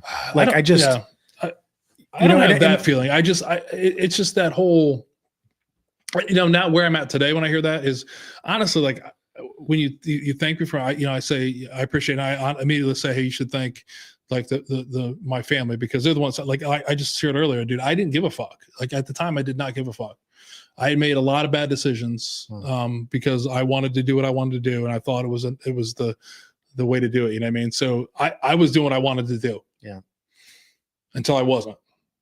Right. My family, they know what they sign up for, sort of, but like, there's no way they're going to sign up and be like, oh, here's how you're going to find out about your first kid. You're going to find out, and you're going to have to call your husband's in Fort Leavenworth, and you're going to find just the day before that. Like I thought somebody died. When my wife called me, like how she was crying, I thought somebody had died in our family. That's how traumatic it was. And I was just like, what's the big deal? We're going to go to Bragg after. What's the big deal? Like, dude, what the fuck is wrong with you? Like, so, but that when you're done with that, it's gone. That train is moving like lightning speed. Like once you're off of it, it's gone. You know what I mean? And then you're stuck with like a lot of us where, what is my purpose? Right. And that just drove me to a fucking deep, dark black hole for a long fucking time. Like me too. I got out in 05, I got out in 05. So I went to Save War in 2023. So not really good at math. You were going to be a math teacher. So you can give me the number on that. A long time. Spoiler alert. That's a long time, Jay. Long time. No, but yeah, but like, now it's like finding but I think that's one of the things that a lot of people don't want to, that's the big thing is you can't change the system because that's just the way it is. Right. Yeah. Yeah, I mean, but you also, you don't know what you don't know. No, but it goes back to what we talked about, and I hope we can now. Is like you got a couple degrees. I'm more interested now if you're ready to start talking about what sent you to Save a Warrior. Yeah, I mean, unless you want to talk about, you did get your degree from the Ohio State University. It was after Saul, though, right? Before. Was it before? It was before, yeah. maybe I do my fat math. fingered I'm making it hard some time. information, but like, I at the same time of me getting out, I graduated from Ohio Dominican University with my bachelor's. Not because I'm Catholic, it was just like they took the most transfer credits and rock and roll, right? Then I still trying to figure out, right? I'm still trying to spin up like new employment and all this stuff, and found out that the GI Bill was going to pay you BAH, and I was like, let's go. And I was automatically accepted into a master's. I had like 2 years left on my GI Bill, right? And like you couldn't transfer to a kid because you already tapped into it. So I was like, well, I'm not going to just leave it on the table. And I was already accepted into Ohio Dominican because I was an undergrad there. And I don't know how I came across it. I was like, maybe on the website, and they're like, oh, this week free, like veterans can apply. And like, we waive the $100 like application fee. And I was like, well, nothing left to lose, right? Like I'm already accepted somewhere. I mean, I'll get into the story of how I got accepted, but it's not really that great or funny. But like, spoiler alert, I graduated from the Ohio State University. But no, man, like long days, like working from whatever to 5, and then come home, eat some dinner, kiss the wife and kids. And I was in night school from 6 to 10. Right. And you're just like that sucked. Hard. I know the feeling. I did mine too. I'm supposed to have empathy for my son because my wife was like, my middle son finishes up his MBA this year, but he was living at home here. He was, 20, 22. And my wife would be like, you should go talk to him. He's stressed out. You should understand what he's going through. I'm like, the fuck are you talking about? I had 3 kids and a job. Like, he works from home. He doesn't have to pay any rent. I mean? I'm like, it's a little different. I mean? I'll go in there and like, I'm going to, I'll have some empathy for him, but like, do you not remember? Yeah, it's tough doing that. But let's go back to like, all those things are going on. Like what got you to, when did you realize parts of your life were not working? When my wife came to me and was like, dude, this math ain't mathing, buddy. And her friend at the time, or it still was a friend. I just shouldn't say like at the time. But I didn't know at the time, I didn't know. So what wasn't working? Man, I just was angry. I didn't want to be around anybody. I was isolating. Me too. Yeah. And it's just not even seeing it, right? Like it just was like a normal feeling. It wasn't something like like I have the choice to be around the people who I love, or I could go over there. Right. It was just like an unconscious decision that I would make. Right. Yeah. The isolation thing's funny because we'll talk more about this, but I used to like deny that I was isolating. But I'd be like, now I think about it, it's like, oh shit, my whole family would be upstairs and I'd be down here. Yeah. And then they bring you some kind of like, shit. No, it wasn't. I'm doing important stuff down here. You don't understand. Yeah. You don't understand. Watching TV. Yeah. But just like the isolation, like I was just telling some of the men that, you came back for one of the guys was like, I was like isolated and plain sight. Like if I was at a party, like if I was a family function, I wasn't really there. I was there, but I wasn't. But I was always there, like focused on being angry. Like I was the unhappy guy. Like I'd be the guy who can find out, like I could be there for Thanksgiving coming up, right? Yeah. Like I'm looking forward to Thanksgiving. Like everybody could have a good Thanksgiving. I would have the shittiest Thanksgiving because of everything that I created. You know what I mean? Now, so like my dad showed up late. Josh didn't fucking clean up the dishes like he was supposed to, like doing, like all this kind of shit. And like, so like I just found myself, although we were, and obviously that's when, when it came to alcohol, like that's when I'd be like, hey, I gotta have, drinks to get through this. I mean, so there was a part of me that was isolating in plain sight. I wasn't present. I wasn't there. Yeah. For me, it wasn't Thanksgiving. For me, it was like my birthday. Which like my wife pointed this out to me a couple years ago, and like still struggle with it. I don't know why, but like, I think it was because I think I did the math one year of my 10-year Army career. I was never home for my birthday. Right. Mm-hmm. And like, I know it sounds so like childish, like, oh, and I don't need like a party. I don't need, but like, I was either TDY, on deployment, in basic training. I was literally, or like WLC, SLC, like all that crap. Like I was never home. Right. And so like, that was just like leading up to that week just reminded me of like, I'm around nobody that I love. And so like, what's any different than this year? Right. So that was always kind of like a spiral around my birthday. Bro, my birthday is December 27th. Wow. The worst birthday you could ever have. I mean, because I- everyone's pumped for fucking Christmas, right? They're like full blown. Everybody loves everybody. Christmas comes. Then you round everybody, family. They're all stressed out. Does anyone want to come over for my birthday? No. It's the 27th. I need a break. And then literally like 3 days later, Everybody's back it's New Year's together Eve. for fucking Yeah, New party Year's. time. You're like, what the fuck? Like, I mean, but no, I get the feeling because I think we figured out like, I'm looking at my dad right now, trying to figure out how many birthdays I didn't spend with them. Yeah. Right. Since I went in the military, it was crazy. Like, so yeah, I mean, you just got used to being by yourself. So it wasn't it wasn't even that. It was just like, it's like, it doesn't matter what the event was. I just was not there. I mean, I was on my fucking phone. I was, knee deep in bourbon groups where I'm like worried about what's going on. I'm worried about what Josh is posting on, 13 different things. And I just, I wasn't present. I mean, and so the word isolation, and when I went to like Save for Wear, I was like, man, I don't fucking isolate. This is crazy. And then I was just, it fucking hit me like a punch in the stomach. And I'm just like, well, for me, like, wow. I think going back to like the childhood and the moving and then the army and the people, like all that, like I could chameleon. So like I could be around the family function. It was just like like I was like a caricature that like you'd plug in, like, hey, and then like I'd go back home and just right. And then just cycle, repeat, right? Like,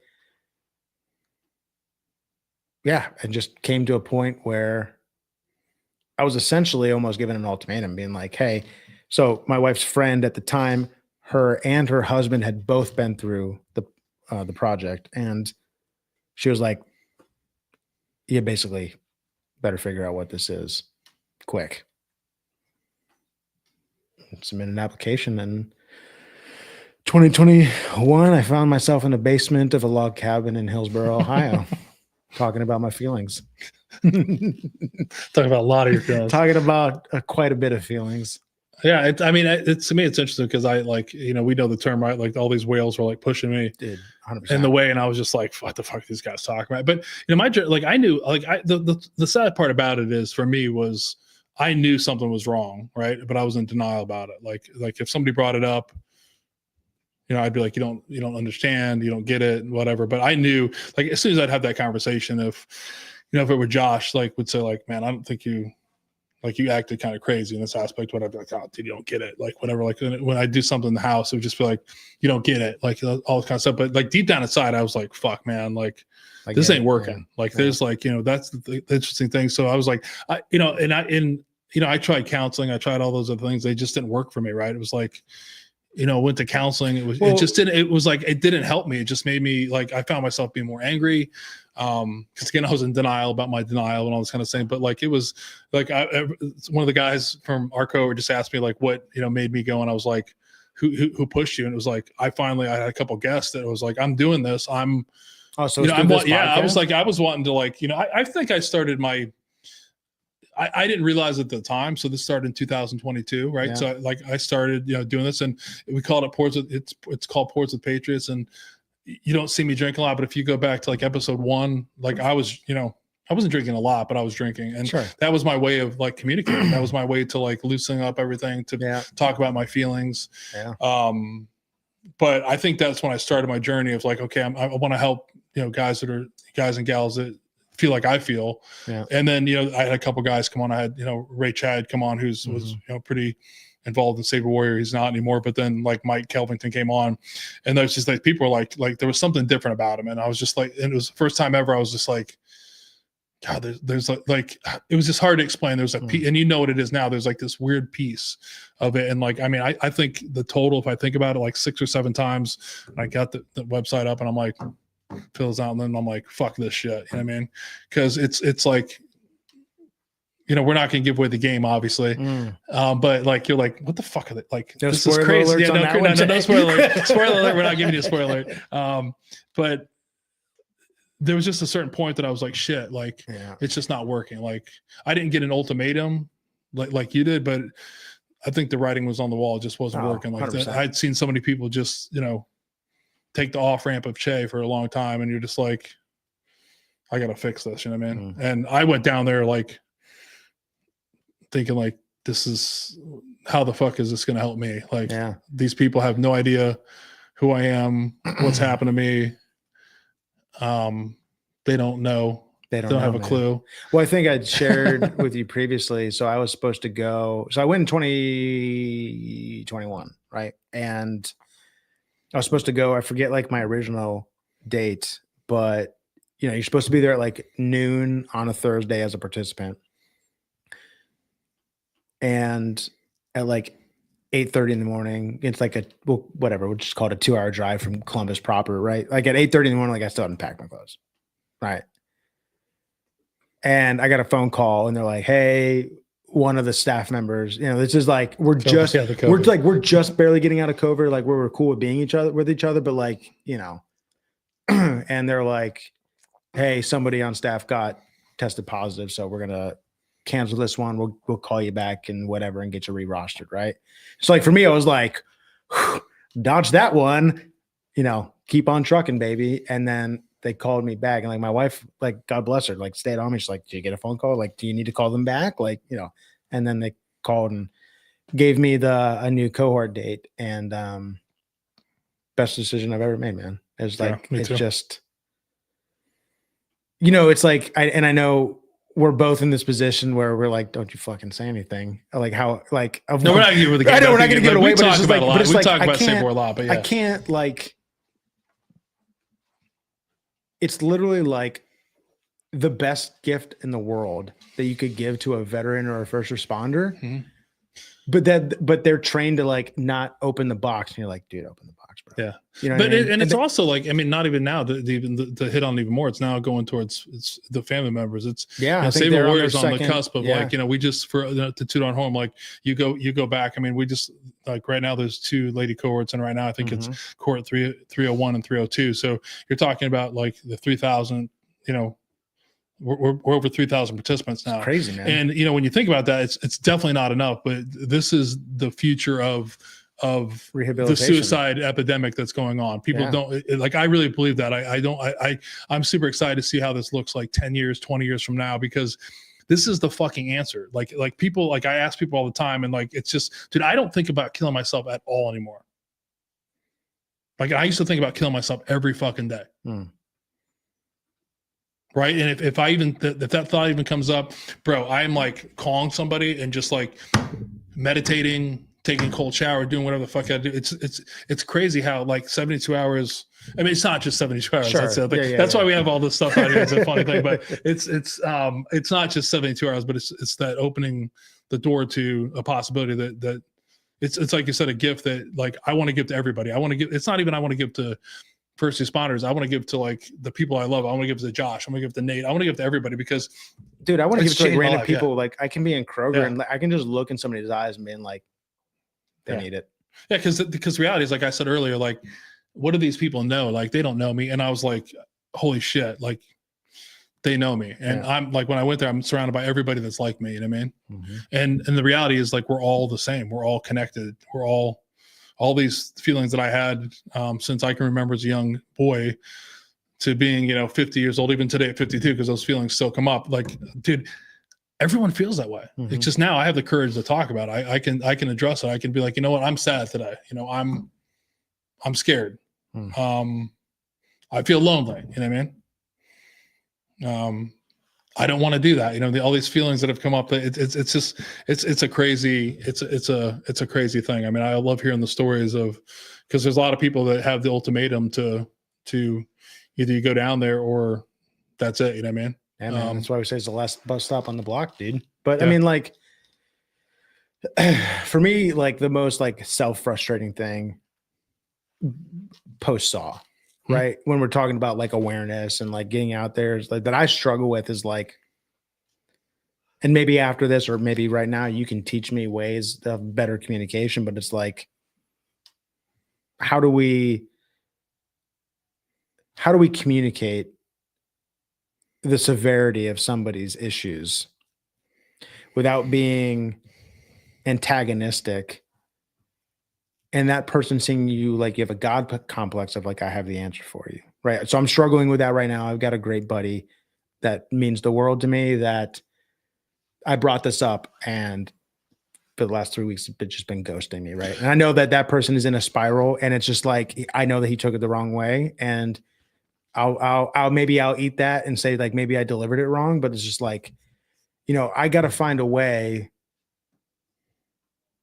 because it's such a good gift.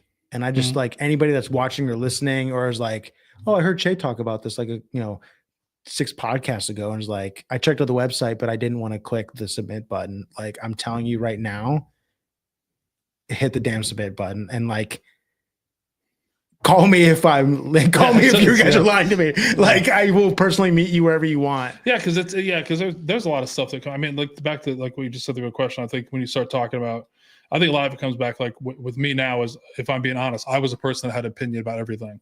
Parts of me still do, right? Like if it doesn't matter, I'll give you my fucking opinion about everything. So if you were telling me that how you were struggling, I was going to just tell you what you should do, you should do. Yeah.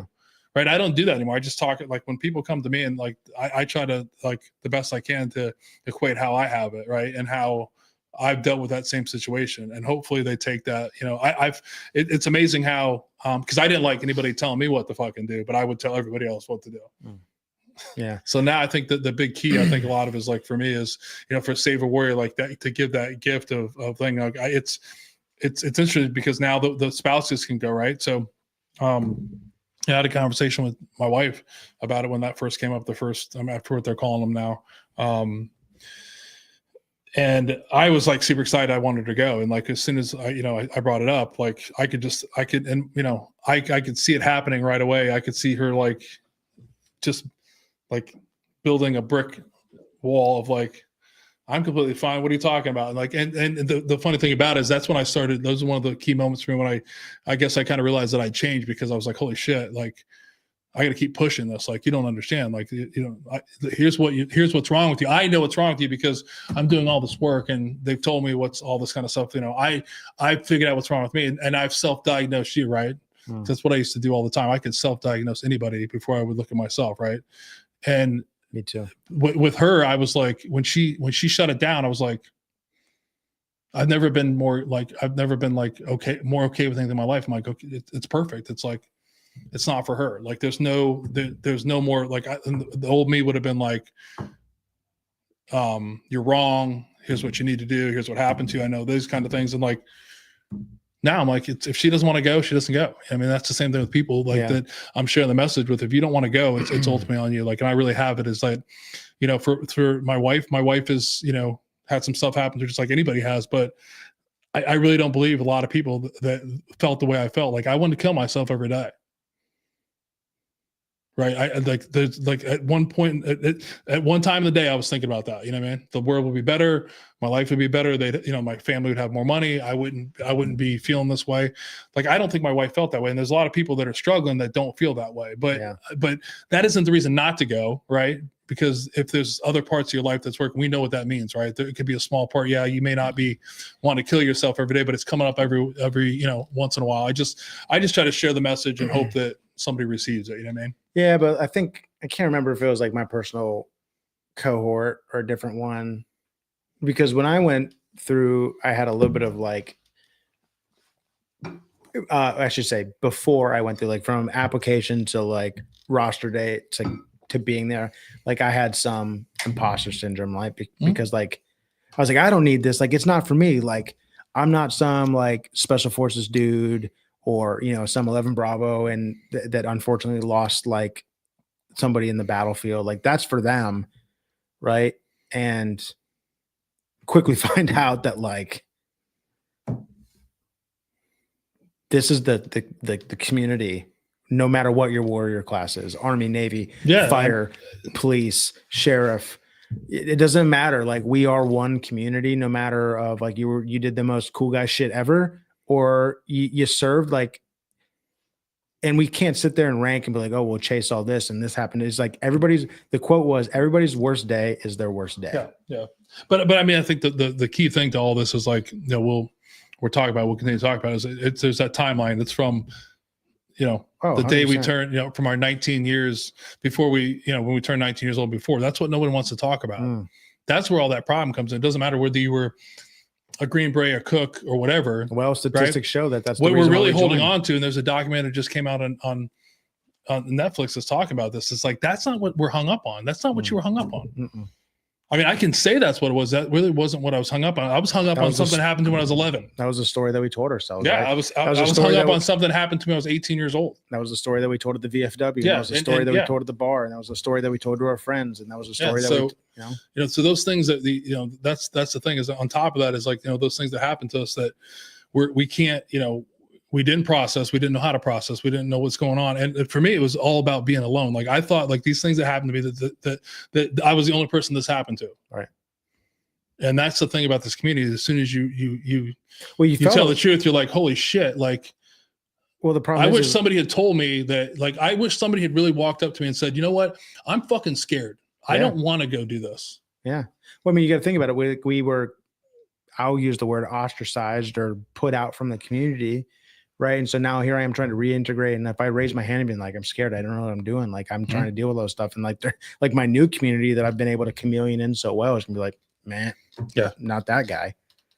Right. Yeah, I mean, and we know the term, like we have the terms, and we consider it as like, we were walking around like masked up all the time, right? Like that's the thing, is like, there's all these things that were going on that like I would sit there and be like, dude, I don't want to fucking do this. Yeah. I don't want to do this. And I would, like, everything in my body was telling me, I don't want to do this. Everybody can say everything they want to say about going to war or whatever. Like, dude, what? You can tell me all the stories you want, dude. That feeling was fucking scary. You're like, what the fuck am I doing? And then you look and you have a family and you're like, I don't want to do this. Yeah. Like, I did want to do this, but I don't want to do this. And then you have your wife telling you, like, you don't want to do this. And you're like, the fuck I don't, you know what I mean? And then all of a sudden you got to go and tell 100 and some people that we're going to do this. Like, in your mind, it's all, to me, it was just all collapsing all the time. Cause I was like, Jesus Christ. And you look around and nobody would ever talk about it. I mean, nobody would be like, is anybody else like not wanting to do this? And there's a part of me that was like, I was really like, there's something wrong with me. You know what I mean? There's this whole thing, and that stuff is we don't realize it just keeps going. It keeps going on. And that started from a young age. You know what I mean? That started from, that things, these things happen, and it's just like, what's wrong with me? I'm helpless, defective, and alone. Yeah. And I'm not. That's the craziest thing. I mean, that's the craziest thing about our community now is I've never been more connected to brothers and a community that, like, it's not a joke. Like, a lot of people think like all these things that, what I'm talking about. We just had some men go through it. Like, dude, if we get a phone right now and I type in Saul on my phone, there's going to be like, I can't even tell how many contacts are going to come up. And if I dial one of them, whether I've had extensive conversation with them or not, someone's going to get back to me. Yeah. Like, I don't know how many numbers I'd have to go through. Like, I know who I'm going to call, but it's like, I think 2 before someone answered the phone. Yeah, man. Yeah. Well, I mean, so like the other night you called, right? And we were sitting in the front room with my family, and hey, Roger that, like this time, be here, right? And like you got off the phone and you're like, love you, Nick. I went, love you too, Che, right? Click, boom. And I see my daughter like looking around the living room, and she's like, well, everybody here except for like grandma and grandpa and Nana and Pap was like, who you'd say that to. So she's like, who'd you say that to, Dad? I was like, oh, it's Che. And she's like, who's Che? And I was like, he's like a Saul alumni. He's one of my Saul brothers. She was like, oh.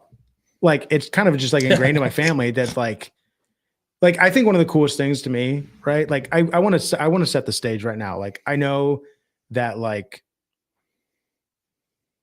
I might be setting the standard or setting the stage, not the standard, setting the stage of like, you go there and like everything's like you're just good to go, right? Like, still struggle, still drift, catch myself, right? Like, it's not a magic pill, 72 hours. Like, you got to do the work, right?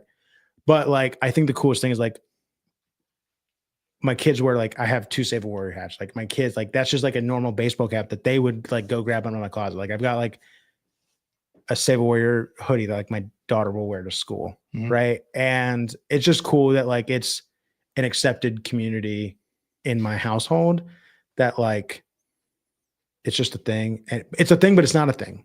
If that makes sense. Yeah. Right. Yeah. I mean, for families, I mean, your kids are younger than mine, but I have it that like, I don't care, but I see it once in a while, I was like, they're obviously like, for me, like I'm finally my word, right? I'm doing some things like I'm down here in this basement now, right? But I'm not isolating. I'm in solitude, right? I'm doing stuff, reading one of these books, or I'm on a call with men and talk about it. So like they're seeing the positive things of what we're doing. I mean, we're different people now. Like I consider myself not to be angry like I was before. I think some of these guys in the basement here, like I'm not angry anymore, right? I wasn't really angry then. I just didn't know what was going on in my emotions, right? Like I really wasn't. I was just a fucking scared. I was just scared. I was scared, like lonely, and just, I was scared a lot. You know what I mean? That's the whole thing about what the next day looked like. So like now that I address that, and when I feel scared, I just that community, we can reach out to this community. And like you said it too, that it's not, I don't want everybody to think that it's like, and the reason I put all these out here is hopefully we had this conversation this is what like I'm in right now, right? This is what it looks like 2 years later of all the things that and that not all of them out here, but this is what I'm reading and doing. So the work continues, right?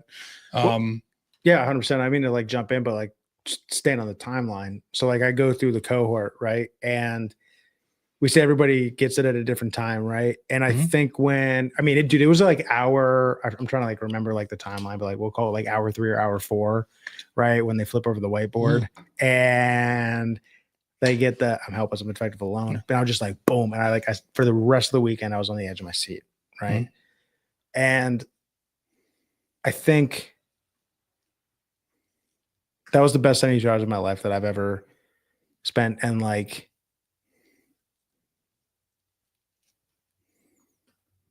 it's one of those things, like, I wish I could recreate that feeling.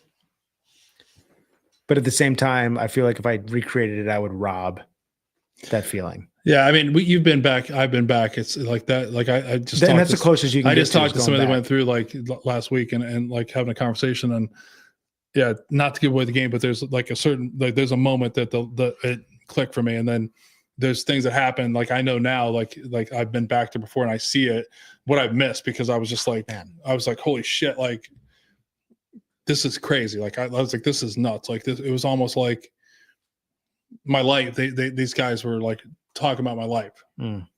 Right. And it was just like, and that was blowing my mind. And my 72-hour experience was just more of like the grief that went through all these things that like, it was the best 72 hours of my life too. Cause it's just, I was focused on myself.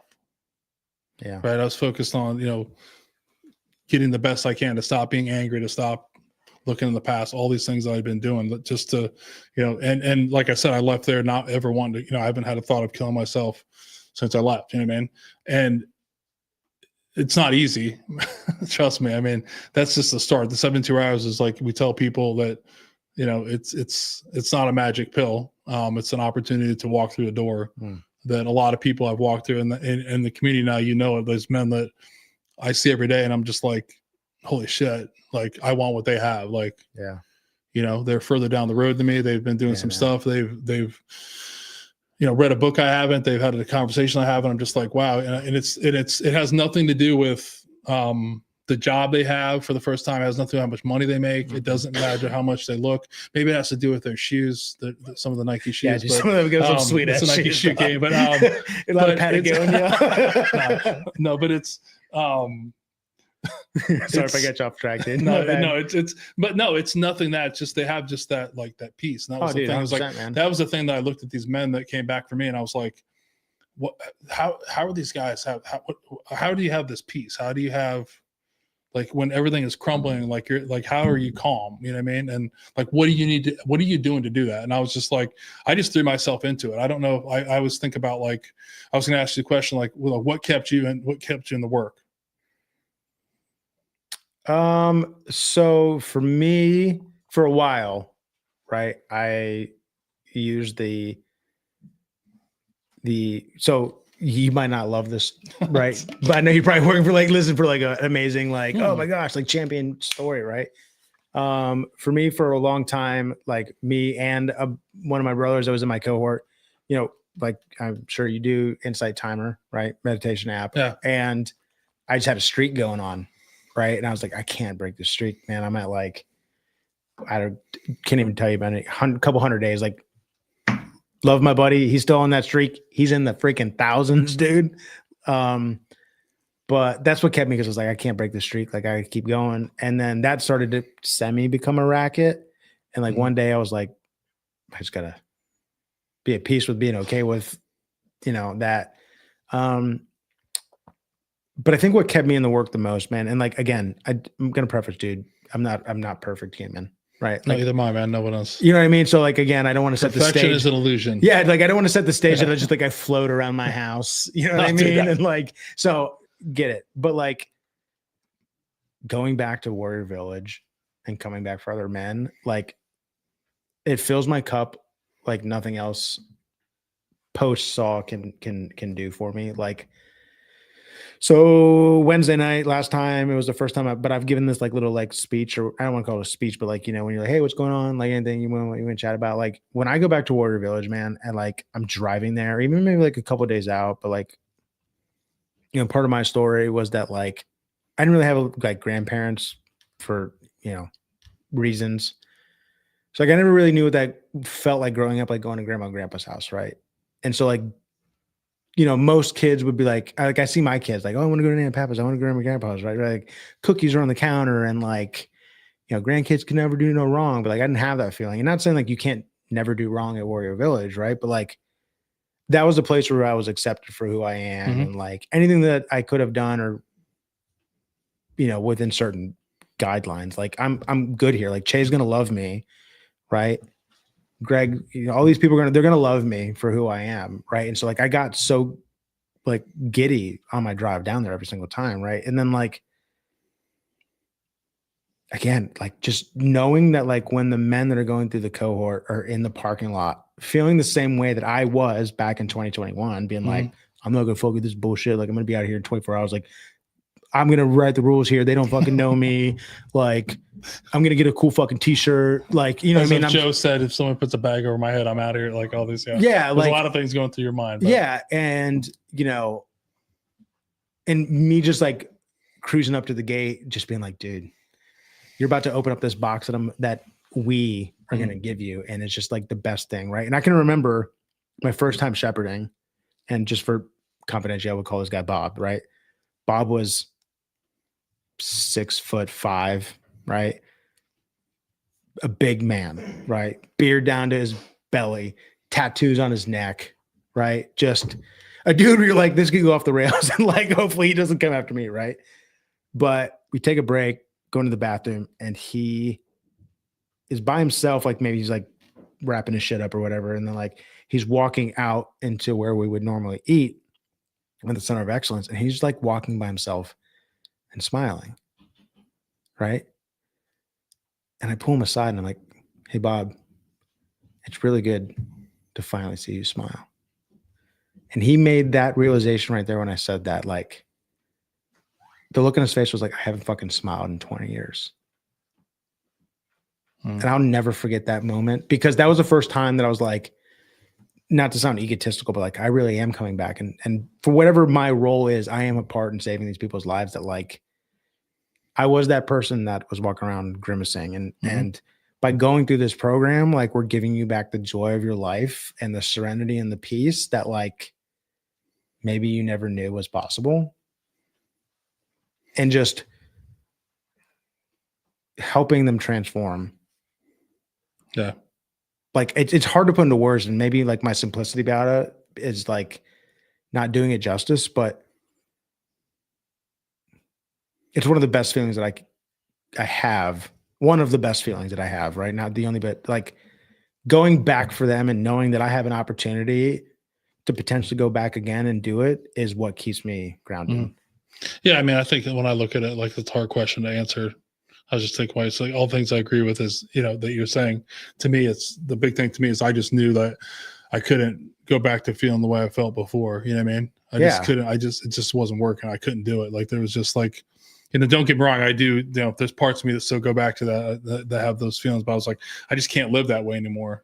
It just doesn't, it just doesn't work. And then, like you said, anytime you can, I finally found a purpose. That's one of the things, you've heard me say many times, especially, the container is like, this is really my purpose to come back from men. Like, it's one of my declarations I've made, like at the time I said my declaration was brother. Right. And at the time, what we don't know is I thought that was to be to my sister. Right. And yeah, that I'm a brother to her, but like my declaration to be as a brother to come back from other men. And I'm going to do that whether, whatever it takes, right? Like I'm going to do that. I know that I'm always going to do that, whether that's going back to the container, that's whether getting on calls. I just know that that's my purpose. So I've seen what it can do, and it's powerful. You know what I mean? Dude, it's in my mind of like, holy cow, like, I'm in CODA, so codependency anonymous. And, one of the things that I look at is like, one of the things we're talking about now is like how you stack relationships, right? Yeah. Like what's your most important relationship? Like, dude, I never believed in God, right? My God was like an awful God, like very vengeful God. Like my relationship with God was very hostile. I was like, what, like all the things I've seen this, how do you allow this to happen? Right. How does God let a 2-year-old get cancer? How did God let this happen? How did this like that? And then not to mention the things I was doing and how I felt. I was like, how the fuck did God make me? Right. Like if he made me, then why did he make me this way? Because he doesn't like me. And then like all these things you watch, like all of a sudden it was going to be like, oh my gosh, I've already, checked 10 blocks of why I'm not going to go to heaven. So I might as well just keep checking the blocks along the way. But like right now, it's funny, like after coming out of this, like my higher power, now I don't use the word God, but like my relationship with my higher power is the number one thing. Like I would never have said that, 2 years ago. Right. But that's opened up so many things for me because now I can have a relationship with myself because now my higher power made me who I am. It's like you talk about like, I am who I am. Yeah. Right. It's an unconditional love. He has an unconditional love for me. I got to have an unconditional love for myself. And then I like, if he can love me, then I need to love Josh. I need to love you. I need to love all those people. So that being able to put relationships, but like, when I have it now that this is going to be very unpopular, but I think it's important to say, but my higher power is my number one relationship. My second relationship is myself. Mm-hmm. My third relationship is men, coming back for the men, Chuck through men. Right. And then my wife and my son's falling below that, my family. Because that's my purpose, right? And I'd also argue that coming back for men is almost maybe number one because it's tied to my my higher power. But a lot of people are like, "What do you mean?" Like, no, I'm with you. Like man. my relationship to my men, it's stronger than it is with my sons. I'm not making them wrong, but my sons are gone. They're out of the house. I haven't talked to one of my sons in like 30 days. Yeah. I'm perfectly okay with it. Right? He's 25 years old. The last thing he wants to do is talk to his dad. I wasn't talking to my dad every day when I was 25 years old.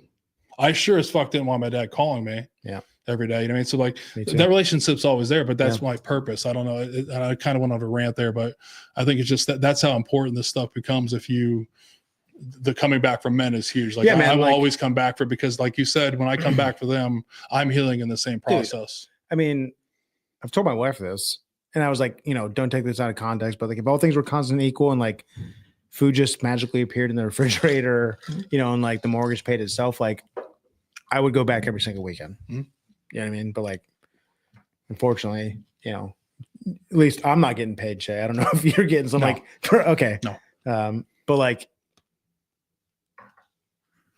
it's just a feeling that like, if you haven't done it, you don't know. But like, I'm trying to, I can't stress enough that like, if there's a first responder or a veteran on this, like, please, for the love of everything holy, because I care about you and you, Che, but like I care about the person that's listening to this, and it's like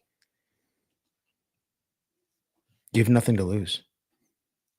As Jay Clark says, we'll gladly refund your misery.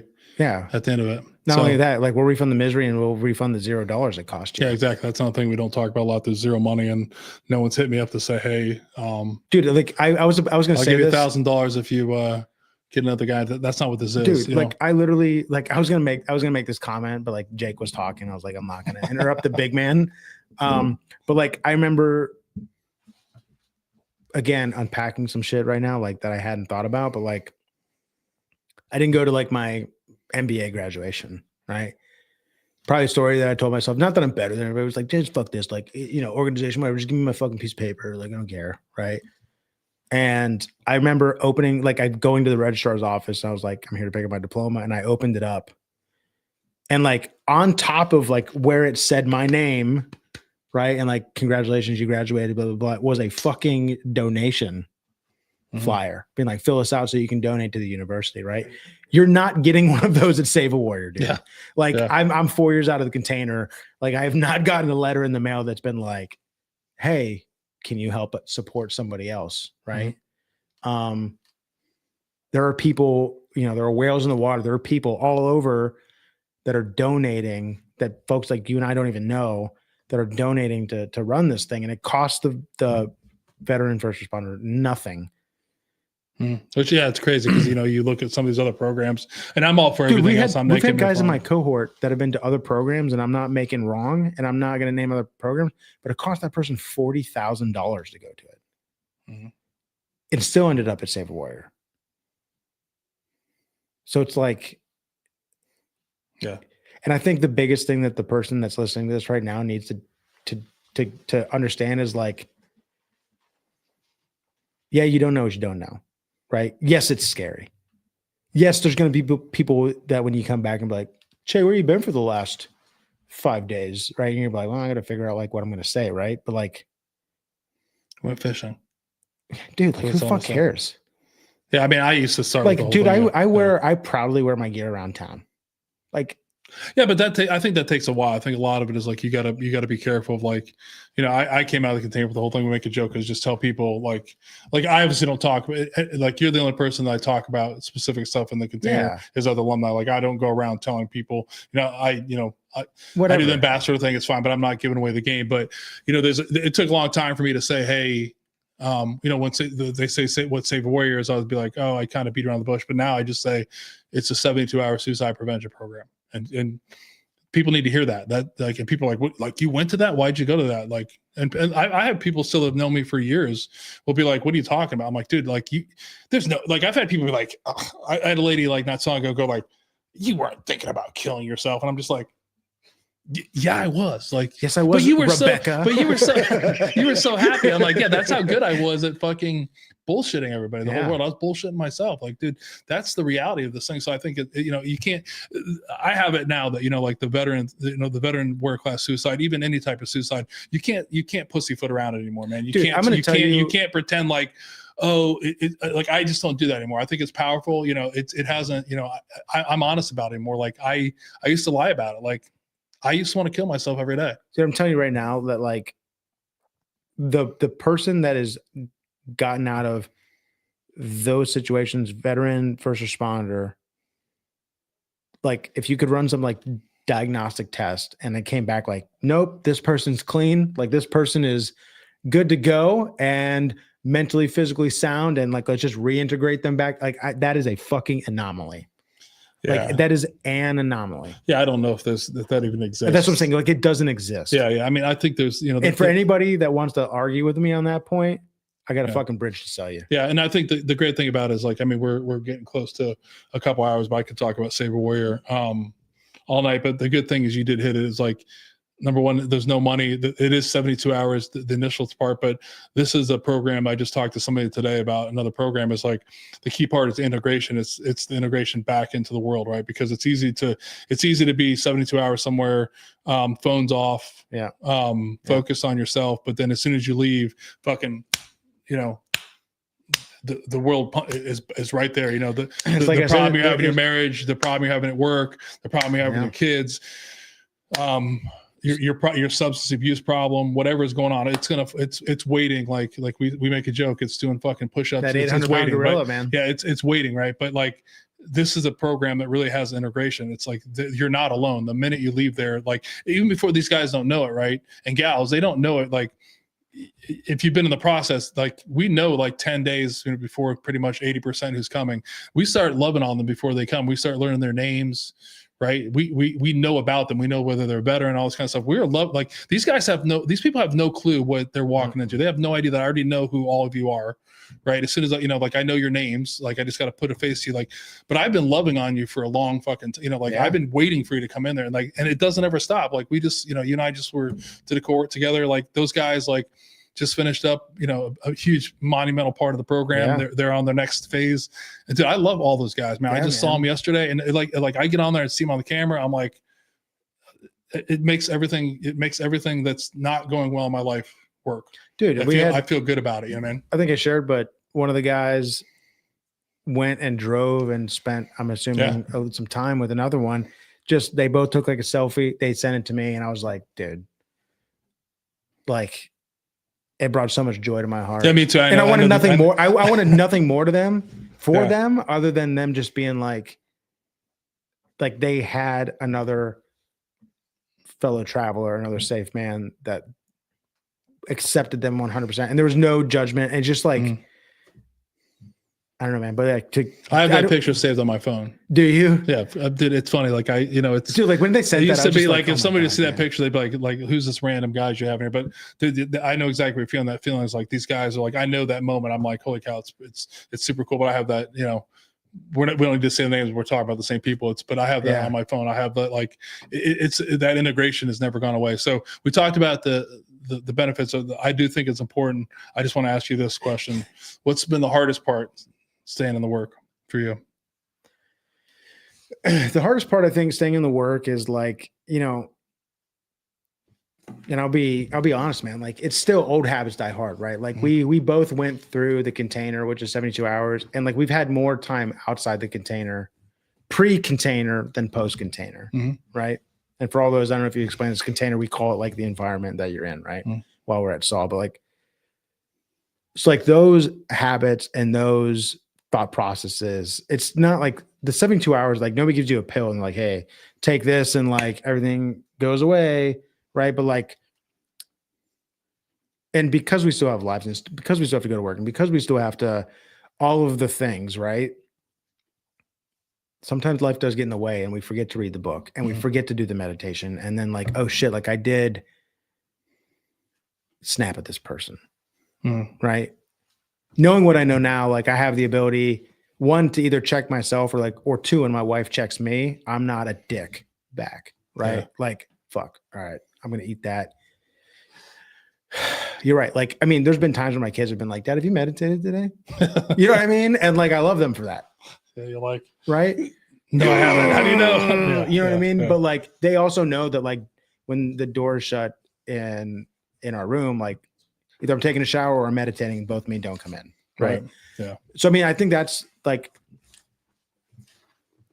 I think just being like, hey man, like forgiving myself for drifting, but then like jumping back into it and being like, I got to get back on. Yeah. This thing. I think, the hardest part, I mean, for me, the hardest part is like, it's exhausting. Like it's funny. I told people this the other day and I don't know if they realize it, but like,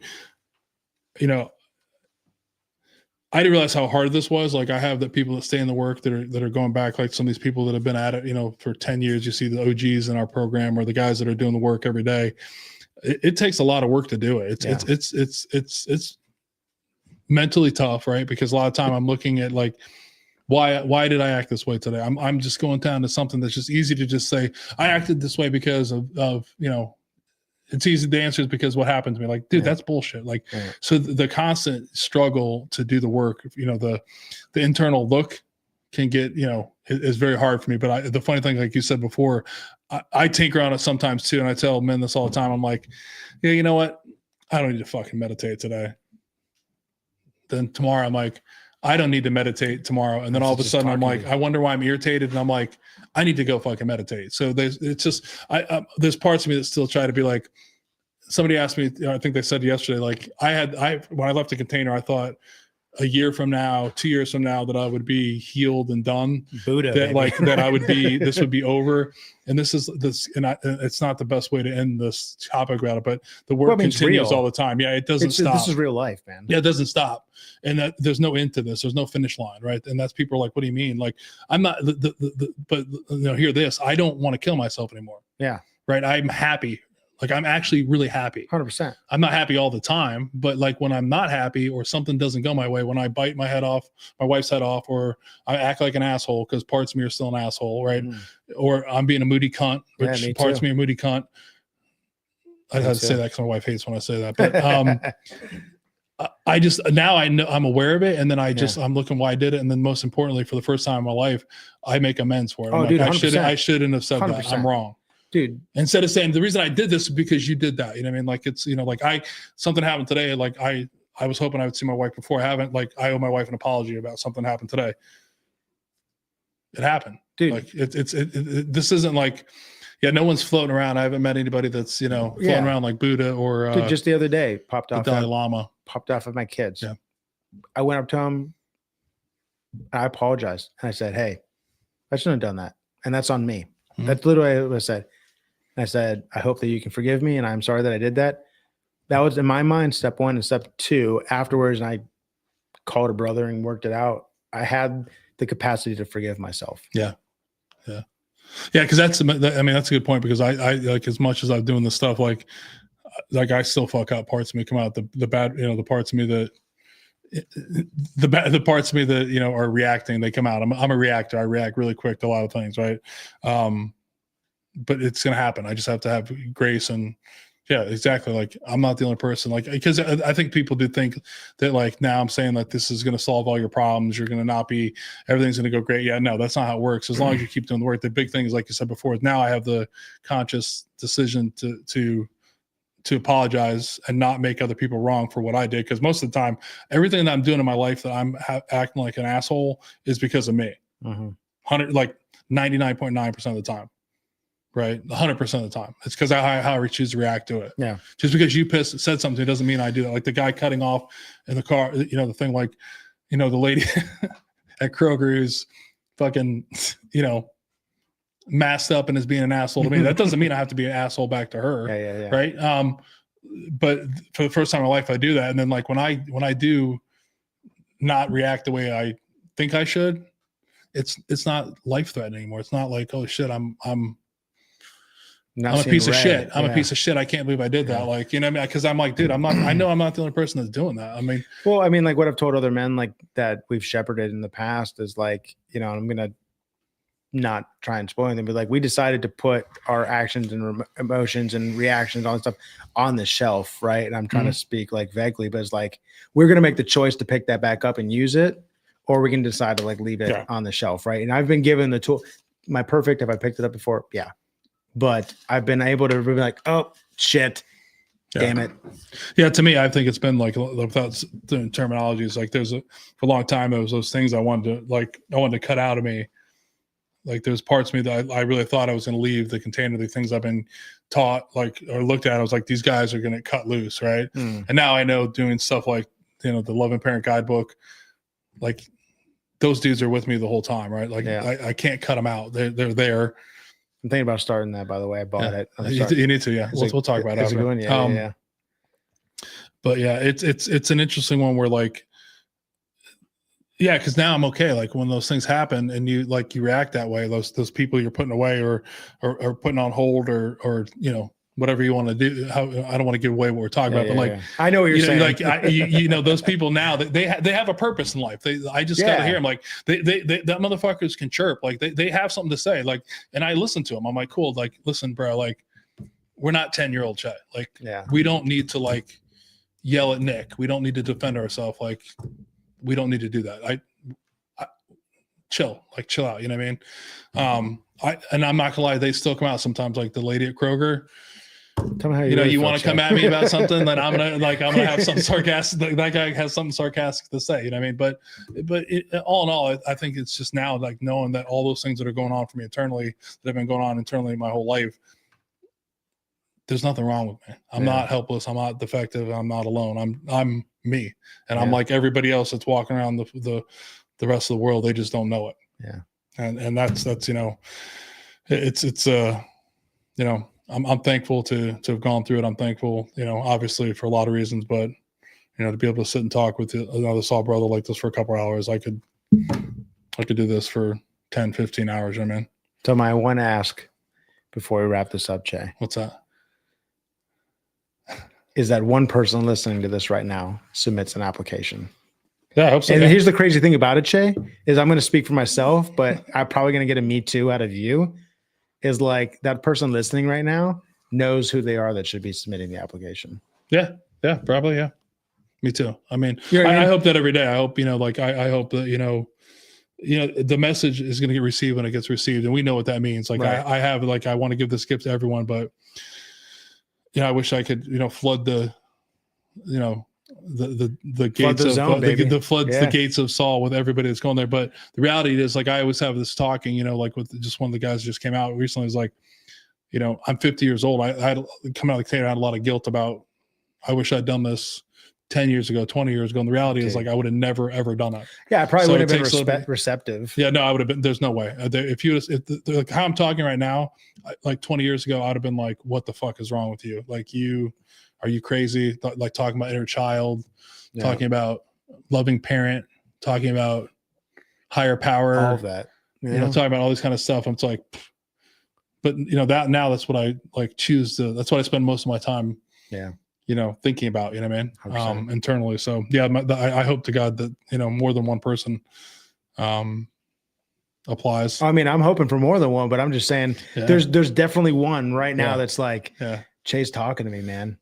Chay's it's not just rapping, me, man. dude. It's everybody else. I mean, I'm not the only person, because sometimes how I say it doesn't connect. It depends on, you're going to know who that whale is that got you. Like I said before, there's just something, if someone's been through it, if you're intrigued by it, like I've told a lot of people, you talked about, imposter syndrome, right?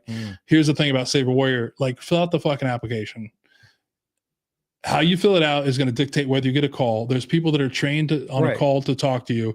If it's for you, they'll let you in. They're going to let you know. There's no imposter syndrome. There's nothing that you have to think about other than just to be completely honest, take the calls, do what they say to do. And if you don't, and I haven't heard lately of it happening, but if you don't get a call, it's just, it's not for you. And that's not a bad thing. That doesn't mean anything's wrong, but it does tie into complex PTS, which ties into some things that happen to you during your childhood, and your adult life, and your developmental trauma, and then also your, that thing. So just you don't have to do any thinking. Just, I tell people honestly, like fill it out honestly, because I lied, right? I lied on mine because I was like, I don't want these guys to know I'm not fucked up. So I'll instead of that, I'll just say I'm mildly, mildly. Man, I'm gonna lie about that one. Yes, I think I lied about 6 or 7 questions on there, but old LT was like, "Gotcha, bitch." it was actually Jake Weird that got me. Jake, it was Jake Weird for me too. But, he got me really quick, and I was like, I'm gonna take this call. I don't need to pull over. Dude, the I side remember of the road. exactly. Dude, I was in a Kroger parking lot taking my roster call. Buddy. Yeah, I came back and I looked at the roster call. I was like, these guys want me to pull over. What the fuck are they talking about? And then I just pulled up behind a gas station here from my house and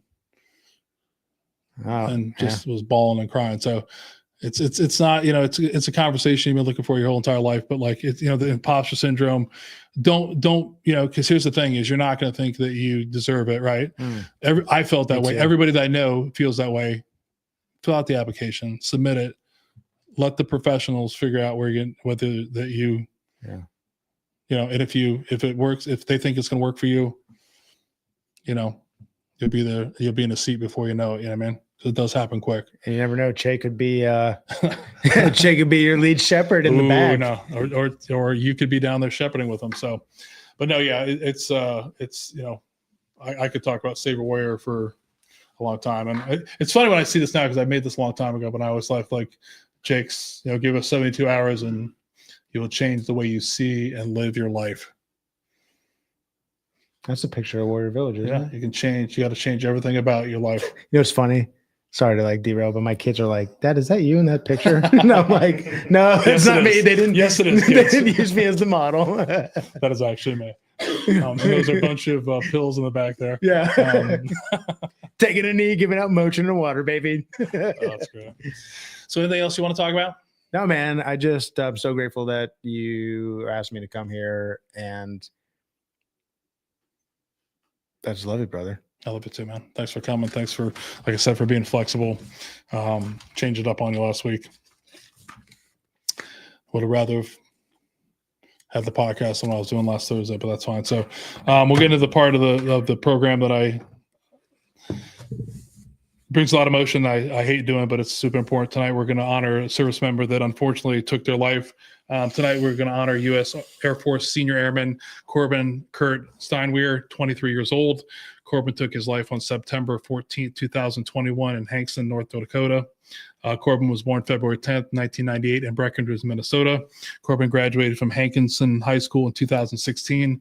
After graduating from high school, Corbin enlisted in the United States Air Force in 2017. Corbin completed basic military training at Lackland Air Force Base in San Antonio, Texas, and Petroleum Oil and Lubricants Technical School and Shepherd Air Force Base in Wichita Falls, Texas. Corbin was stationed at Anderson Air Force Base in Guam from 2017 to 2019. His final assignment was at Grand Forks Air Force Base in Grand Forks, North Dakota. Corbin had one deployment to Kuwait in 2020. After leaving the U.S. Air Force in 2021, he attended North Dakota State College of Science at Wapenton, North Dakota. Corbin aspired to earn a degree in commercial aviation at the University of North Dakota in Grand Forks, North Dakota. Corbin enjoyed deer hunting with his father and brother and playing Xbox for countless hours with his friends. Corbin was a member of the Matador VFW Post 9317 and the Catholic Order of Foresters, St. Mary Magdalene Court, number 117. Corbin is survived by his mother, Maisie, brother, Eric, sister, Carly, nephew, Dre, nieces, Maya and Jada, goddaughter, Kylie, and numerous other relatives and friends. And please, if you or someone you know is in crisis and might be considering suicide, please contact the Veterans Crisis Hotline at 988, or you can dial 1-800-273-8255. and press 1, or you can text 838-255, or you can now chat online at veteranscrisisline.net/chat. So again, I want to thank you for coming on. Great story. I mean, I do really appreciate you coming in and sharing your story. And also I love you for coming back for these men. I'm so fortunate to have met you. Yeah, man. 60 days ago, finally. So 100%. Looking forward to doing it in 2026. I've been talking with one of my buds to get back there. Actually, one of my cohort buddies, and it'd be awesome if you, me, and him all did it together. You never know. You never know. But we can make it happen. You never know. I know the guys that run Save a Warrior Dog. So we'll end it. We we'll end it with a quote here before we go to the calendar here. But the most beautiful people we have known are those who have known defeat, known suffering, known struggle, known loss, and have found their way out of the depths. So that's from Elizabeth Kubler-Ross. Is that a better quote than the first one you didn't? I love both of them, Chad. Man, you didn't. I mean, I don't know. So good. I don't know. No, but we do want to thank everyone. Thank you for coming on for episode 85. We got one more episode. Actually, is it 2? Maybe I can't remember. My mouth is like a 2. You got Jason coming on next? Jason's coming. Yeah, Jason will be here. I'm coming here. Ending the year strong. He's going to spend the night. We have a little get together here first. You booed me out right after this, Che. I know, man. You don't live too far away. You can go home. Your family wants to see it. He's got to drive like 5 hours. But yeah, we got a couple more episodes end of the year. So we are filling. I haven't filled this out, but if you do want to get on, come on down. You can attest. We've got some pretty good food. Yeah, man. Good tacos today. Caution on the salsa, pretty hot though. That kind of lit it up a little bit for me, but good tacos we for take sure. care of you. Come see us. We won't bite. It's worth it. So I do want to thank you again for coming on. Thank you for your service to the nation, but more importantly, thank you to your service to the men. Keep coming back from. So this ends episode 85. Until next time, be kind to yourself. Honor the story of the veterans, and remember, when you sit down with a Patriot, the conversation is different. So we'll see everybody in a couple weeks. Take care, everyone.